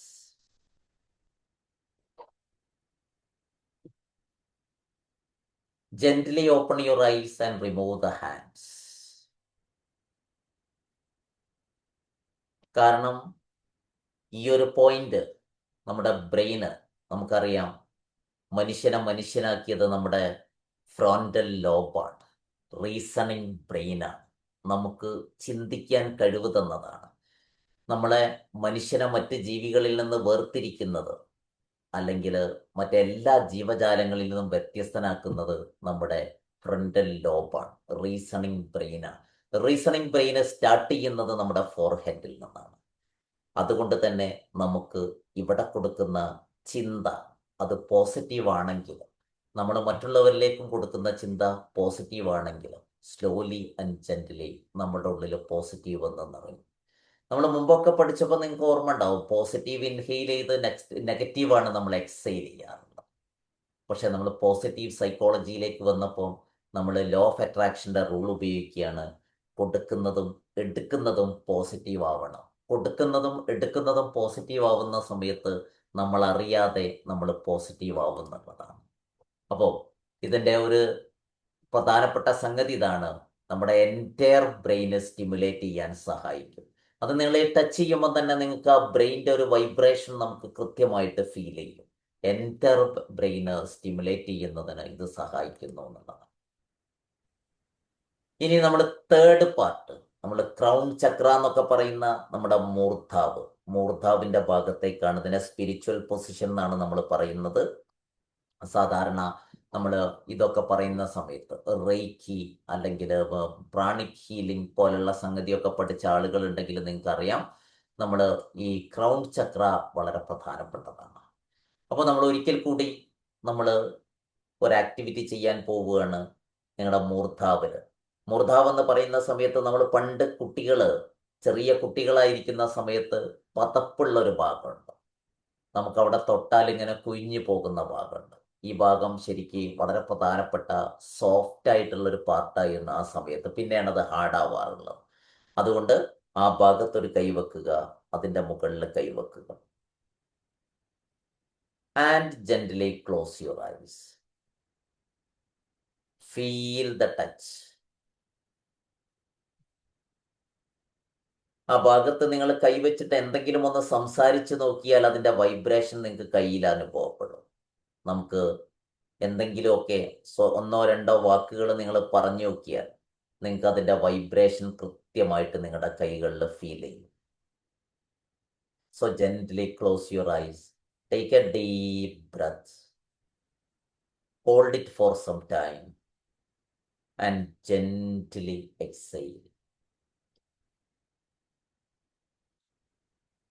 ഇനി നിങ്ങൾ breath എടുക്കുമ്പോൾ ഈ യൂണിവേഴ്സിലുള്ള എല്ലാ അറിവുകളും വിവേകങ്ങളും, പോസിറ്റീവായ അറിവുകളും വിവേകവും, എല്ലാ പോസിറ്റീവ് അറിവുകളും അതേപോലെ തന്നെ വിവേകവും ആ ബ്രീത്തിനോടൊപ്പം യൂണിവേഴ്സിൽ നിന്ന്, ഈ പ്രപഞ്ചത്തിൽ നിന്ന്, ദൈവവിശ്വാസിയാണെങ്കിൽ ദൈവത്തിൽ നിന്ന്, നമ്മളുടെ ഈ ഒരു ടച്ചിലേക്ക് വന്ന് നമ്മളുടെ ബ്രെയിനിലൂടെ ബോഡി മുഴുവൻ ഒരു പ്രകാശം പോലെ പരക്കുന്നത്. You can see a beautiful light. നമ്മൾ നേരത്തെ പറഞ്ഞു, ലവും ലൈറ്റും ഹീലിംഗ് ആണ്. മനോഹരമായൊരു പ്രകാശമായിക്കൊണ്ട് നിങ്ങൾ ബ്രീത്ത് എടുക്കുന്ന സമയത്ത് യൂണിവേഴ്സിൽ നിന്ന് നിങ്ങൾ വെച്ച കയ്യിലേക്ക് ആ പ്രകാശം വന്ന് നിങ്ങൾ ഹോൾഡ് ചെയ്യുന്ന സമയത്ത് ആ പ്രകാശം നിങ്ങളുടെ ബ്രെയിനും ബോഡിയും നിറയുന്നത് നിങ്ങൾ ഇമാജിൻ ചെയ്യുക. ആൻഡ് ദ സെയിം അറിവും വിവേകവും പോസിറ്റീവ്സും നമ്മൾ എക്സെയിൽ ചെയ്യുക യൂണിവേഴ്സിലേക്ക്. കാരണം നമ്മളിൽ ഓവർഫ്ലോ വരുന്ന എല്ലാ പോസിറ്റീവ്സും യൂണിവേഴ്സിലുള്ള എല്ലാത്തിനും കൊടുക്കുക. ഇത്തവണ ബ്രീത്ത് എടുക്കുമ്പോൾ നിങ്ങൾക്ക് കാണാൻ പറ്റണം, മനസ്സിൽ കാണാൻ പറ്റണം, മനോഹരമായൊരു പ്രകാശം നിങ്ങളുടെ ബ്രെയിനിലേക്ക് നിറഞ്ഞ് ശരീരം മുഴുവൻ വ്യാപിച്ച് എക്സെയിൽ ചെയ്യുന്ന സമയത്ത് മനോഹരമായ പ്രകാശം ഈ യൂണിവേഴ്സിലേക്ക് നമ്മൾ സ്പ്രെഡ് ചെയ്യുന്നത്. ക്രൗൺ ചക്ര വിവേകത്തിൻ്റെതാണ്, അറിവിൻ്റെതാണ്. നമ്മുടെ മൂർധാവ് അല്ലെങ്കിൽ ഈ ഒരു പൊസിഷൻ, ഇതുവഴിയാണ് അത്രയും നമുക്ക് യൂണിവേഴ്സൽ എനർജി നമ്മളിലേക്ക് വരുന്നത്. ആ യൂണിവേഴ്സൽ പോസിറ്റീവ് വൈബ്രന്റ് എനർജി ഒരു പ്രകാശ രൂപത്തിൽ നമ്മുടെ ബ്രെയിനിലേക്ക് വന്ന് ശരീരം മുഴുവൻ വ്യാപിച്ച്, ഹോൾഡ് ചെയ്യുമ്പോൾ ശരീരം മുഴുവൻ വ്യാപിച്ച് അതേ പ്രകാശം മെല്ലെ എക്സെയിൽ ചെയ്യുക. ഈ യൂണിവേഴ്സിലേക്ക് എക്സെയിൽ ചെയ്യുക. കാരണം നമുക്ക് കിട്ടിയതൊക്കെ നമ്മൾ കൊടുക്കാനും ബാധ്യസ്ഥരാണല്ലോ. Do it again.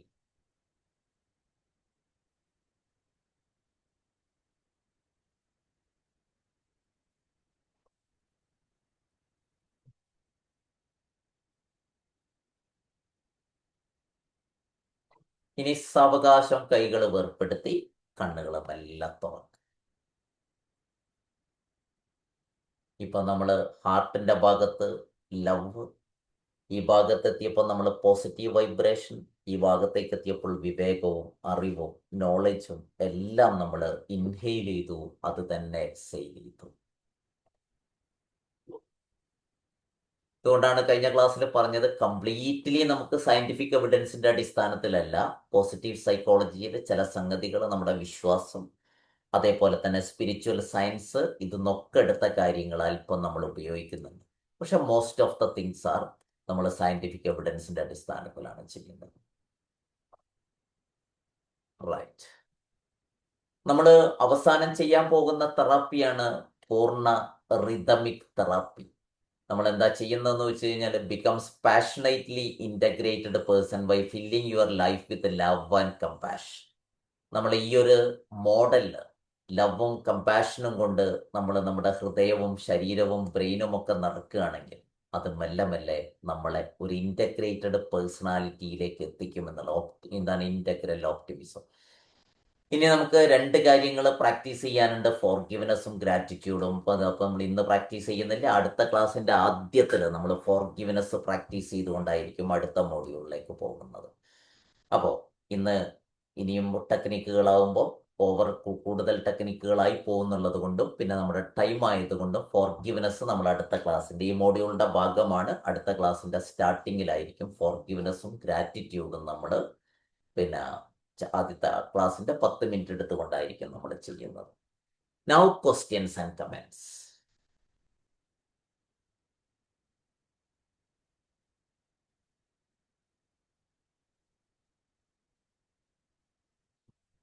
സർ, എനിക്ക് രണ്ടാമത്തെ പ്രോസസ്സിലെ നെറ്റിന്റെ മേലെ വെച്ചിട്ടുള്ള പോസിറ്റീവ് എടുക്കണ്ടേ, അതെനിക്ക് ചെയ്യുമ്പോ ബാക്കിൽ നല്ല പെയിൻ വരുന്നു.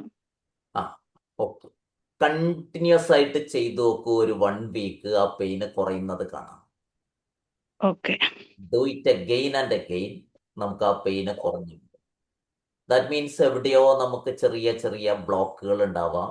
ആ ബ്ലോക്ക് മെല്ലെ മെല്ലെ മെല്ലെ മെല്ലെ ഹീലാവും. Don't worry. ഒന്നെണ്ണത്തിനും ഈ ഹാൻഡിന്റെ പൊസിഷൻ മാത്രമല്ല മാറ്റുന്നുള്ളൂ, ബാക്കിയെല്ലാം ഇൻഹേൽ ചെയ്യുന്നത് സെയിം തന്നെ അല്ലേ? നമ്മൾ ഹൃദയത്തിന്റെ ഭാഗത്ത് ചെയ്തത് ലവ് ആണ്. ഇവിടേക്ക് വരുന്ന സമയത്ത് പോസിറ്റീവ് എനർജിയാണ്. മൂർധാവിലേക്ക് വരുന്ന സമയത്ത് നമ്മളത് അറിവും വിവേകവുമാണ്.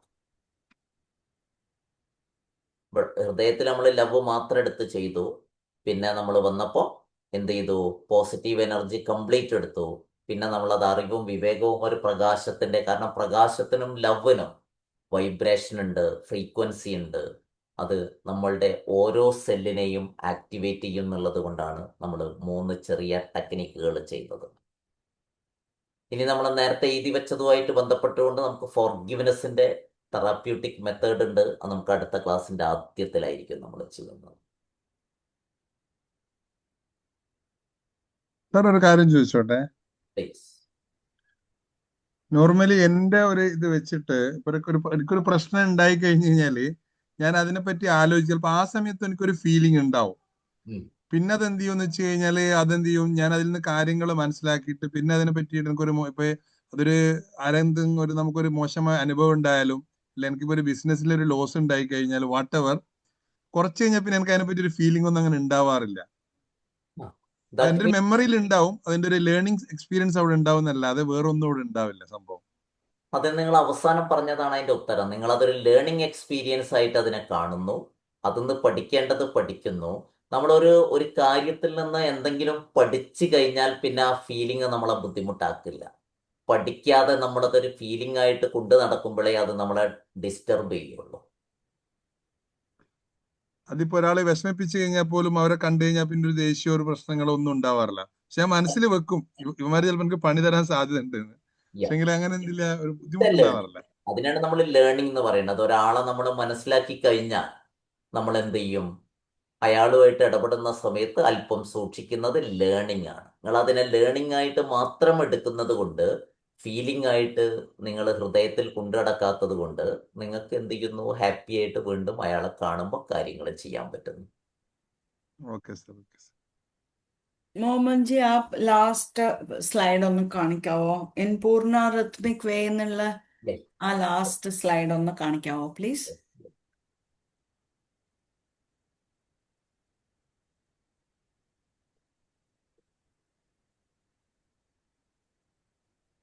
ഇതല്ലേ അതെ. പൂർണ്ണ rhythmic way become passionately integrated person by filling your life with love and compassion. നമ്മളിപ്പോ ചെയ്തത് അതാണ്.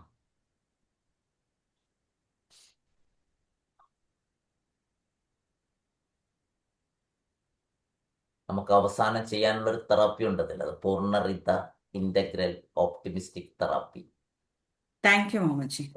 വെൽക്കം. ഇന്ന് മോമൻജി മുതൽ ഇന്നലെ ഒരു കുട്ടിക്ക്, അത് നമ്മളെ ജസ്റ്റാൾട്ട് ആണെങ്കിലും ഇതിലിപ്പോ ഈ ഇന്റർപേഴ്സണൽ പറഞ്ഞപ്പോ ഞാൻ അത് പറയാണ്. ഇന്നലെ ഒരു കുട്ടിക്ക് എക്സാമിനേഷന് പഠിക്കാനായിട്ട് നല്ല ബുദ്ധിമുട്ടാണ്. ഇന്ന് എക്സാം തുടങ്ങുന്നത്. അപ്പൊ ഇന്നലെ ആ കുട്ടിയോട് കുറച്ച് ദിവസമായിട്ട് ട്രൈ ചെയ്തിട്ട് പഠിക്കാൻ പറ്റുന്നില്ല എന്ന് പറഞ്ഞപ്പോ ഉള്ളിലെല്ലാം നമ്മൾ പറയുന്നില്ലേ, നമ്മളുടെ അൺറിസോൾവ്ഡ് ആയിട്ടുള്ള പല പാർട്സ്, അൺഫിനിഷ്ഡ് ബിസിനസ്. അപ്പൊ ഇന്നലെ ആ കുട്ടിയെ ഇരുത്തിയിട്ട് അങ്ങനെ ചെയ്യിച്ചപ്പോ ആഹാ മൂമെന്റ്സ് ആയിരുന്നു. ആ കുട്ടി ഭയങ്കര ഹാപ്പി ആയിട്ട് ആ കുട്ടി പറഞ്ഞത്, ആ, ഞാൻ ആദ്യം പഠിച്ചിരുന്നത് എന്താ പറയാ ടീച്ചേഴ്സിന് വേണ്ടി, പിന്നെ പഠിച്ചത് അമ്മയ്ക്ക് വേണ്ടി, പിന്നെ പഠിച്ചത് ട്യൂഷൻ ക്ലാസ്സിൽ അവരെ ബോധിപ്പിക്കാനും, പിന്നെ പഠിച്ചത് എൻ്റെ കുറച്ച് ഫ്രണ്ട്സിന് പറഞ്ഞു കൊടുക്കാനും ഒക്കെ വേണ്ടിയിട്ടാണ്. ഞാൻ എനിക്ക് വേണ്ടി ഒരിക്കലും പഠിച്ചിട്ടില്ല. അപ്പോ ഇപ്പോ ഞാൻ എന്തിനു പഠിക്കണം? അതാണ് ഇപ്പോഴത്തെ എൻ്റെ പ്രോബ്ലം. അതുകൊണ്ടാണ് എനിക്ക് പഠിക്കാൻ പറ്റാത്തത്. പക്ഷെ എനിക്ക് എൻ്റെ കരിയർ ഉണ്ട്, അല്ലെങ്കിൽ എനിക്ക് ഇനി മുന്നോട്ട് പോകണം, എൻ്റെ ജീവിതം എനിക്ക് സെറ്റാക്കണം, എനിക്ക് ഇത്യാദി കാര്യങ്ങളുണ്ട്. അപ്പൊ ഞാൻ പഠിച്ചേ പറ്റൂ. അപ്പൊ ഇനി ഞാൻ എനിക്ക് വേണ്ടി പഠിക്കാൻ പോയി. ഇത്രയും കാലം ഞാൻ ഓരോ ആൾക്കാർക്ക് വേണ്ടി പഠിച്ചു. എന്നിട്ട് എന്നോട് പറയാ, എന്തുകൊണ്ടാണ് എനിക്കിത് നേരത്തെ മനസ്സിലാവാഞ്ഞത്? ഞാൻ പറഞ്ഞു, അതാണ് എൻ്റെ കാര്യം. അപ്പൊ അതാണ് ആ മൂമെന്റ് എന്ന് പറയുമ്പോ ആ കുട്ടിയുടെ മുഖം ഇങ്ങനെ ഹാപ്പിനെസ് കൊണ്ട്, ഇനി എനിക്കൊന്നും വേണ്ട, ഞാൻ ഇപ്പൊ പെർഫെക്റ്റ്ലി ഓൾറൈറ്റ്, എനിക്ക് എല്ലാ കാര്യങ്ങളും കിട്ടി. ഇതാണ് ഫൈനലി പറഞ്ഞത്. I was so happy. കാരണം എന്താ പറയാ, അത് സ്വയം മനസ്സിലാക്കുമ്പോൾ ഉണ്ടാവുന്ന ഒരു, നമ്മൾ എത്ര പറഞ്ഞാലും അത് കിട്ടില്ല. അവർ സ്വയം അത് അവരുടെ ഉള്ളിൽ നിന്ന്, അതെങ്ങനെയാ എൻ്റെ ഉള്ളിൽ നിന്ന് അങ്ങനെ വരുന്നത് എന്ന് ചോദിച്ചോ. ഞാൻ പറഞ്ഞു, അതിനാണ് നമ്മൾ ഈ തെറപ്പി ചെയ്യുന്നത്. ഇത് ഞാൻ പറഞ്ഞാൽ നിങ്ങൾക്ക് ഇതാവില്ല, നിങ്ങൾക്ക് സ്വയവും മനസ്സിലാവില്ല. ഉള്ളിൽ നിന്ന് തന്നെ വരുമ്പോൾ naturally you will tend to believe it. അതാണ് എൻ്റെ കാര്യം. സോ അതൊരു നല്ല ഭയങ്കരമായിട്ടുള്ളൊരു എക്സ്പീരിയൻസ് ആയിരുന്നു ഇന്നലെ അങ്ങനെ. അപ്പം I was also very happy. ആ കുട്ടിക്ക് അത് കണ്ടെത്താൻ പറ്റി എന്ന് പറയുമ്പോൾ പിന്നെ ഇനി പ്രശ്നമില്ലല്ലോ. അപ്പൊ അങ്ങനെ, അപ്പൊ ഇന്ന് എഴുതിയിട്ടുണ്ട്. ഇപ്പൊ എനിക്ക് ഫുൾ എനർജിയാണ്, ഫുൾ സ്റ്റീമിലാണ് പഠിക്കുന്നത്. ഞാൻ പറഞ്ഞു very good, thank you, happy. ഏത് ക്ലാസ്സിലായിരുന്നു മാം? കോളേജിൽ പഠിക്കുന്ന കുട്ടിയാ. ഓ, വെരി ഗ്രേറ്റ്. ക്രൈസ്റ്റിൽ പഠിക്കുന്ന കുട്ടിയാ. അപ്പൊ അത് ഇന്റർപേഴ്സണൽ ഹാപ്പിനെസ് ആയിട്ട് മാറി. അതെ. കേട്ട നമുക്ക് വരെ ഇപ്പൊ അതെന്ത് ചെയ്തു, വളരെ സന്തോഷം തോന്നി. ഓക്കെ, അപ്പൊ നമുക്ക് ടൈം ആയിട്ടുണ്ട്. ബാക്കി കാര്യങ്ങൾ നമുക്ക് അടുത്ത ക്ലാസ്സിൽ ഇതാവാം. അതുപോലെ നമുക്കൊരു ഡിസ്കഷൻ ഗ്രൂപ്പ് ഉണ്ട്. ആ ഡിസ്കഷൻ ഗ്രൂപ്പ് നമുക്ക് ഉപയോഗിക്കാം, നമുക്ക് ഇതാക്കാം. അടുത്ത ആഴ്ച മുതൽ നമ്മളത് ഉപയോഗിച്ചേ പറ്റൂ, കാരണം നമ്മൾ ഗ്രാറ്റിറ്റ്യൂഡ് ജേർണൽ സ്റ്റാർട്ട് ചെയ്യും. Okay, thank you so much. Good night. Thank you മോമൻജി. അത് നല്ല ക്ലാസ് ആയിരുന്നു മോമൻജി. ഒരുപാട് യൂസ്ഫുൾ ആയിട്ടുള്ള കാര്യം. ഇതെല്ലാം ഞാൻ എൻ്റെ ഫ്രീ തെറപ്പി ഗ്രൂപ്പിൽ ഈ ആഴ്ച യൂസ് ചെയ്യും. Okay, great. താങ്ക് യു മോമൻജി. ഒരുപാട് പേർക്ക് കിട്ടട്ടെ ഹാപ്പിനെസ്, അതല്ലേ വേണ്ടത്. എനിക്ക് ഏറ്റവും വലിയ സന്തോഷം അതാണ്. ഇത് ആളുകൾ ഉപയോഗിക്കണം, ആളുകൾ സ്പ്രെഡ് ചെയ്യണം, പരമാവധി ആളുകളിലേക്ക് എത്തണം. കാരണം ഹാപ്പിനെസിന്റെ വൈബ്രേഷൻ എല്ലായിടത്തും എത്തട്ടെ. Thank you so much. Thank you മോമൻജി. Good night. Thank you, sir. Good night. Thank you, sir. Thank you.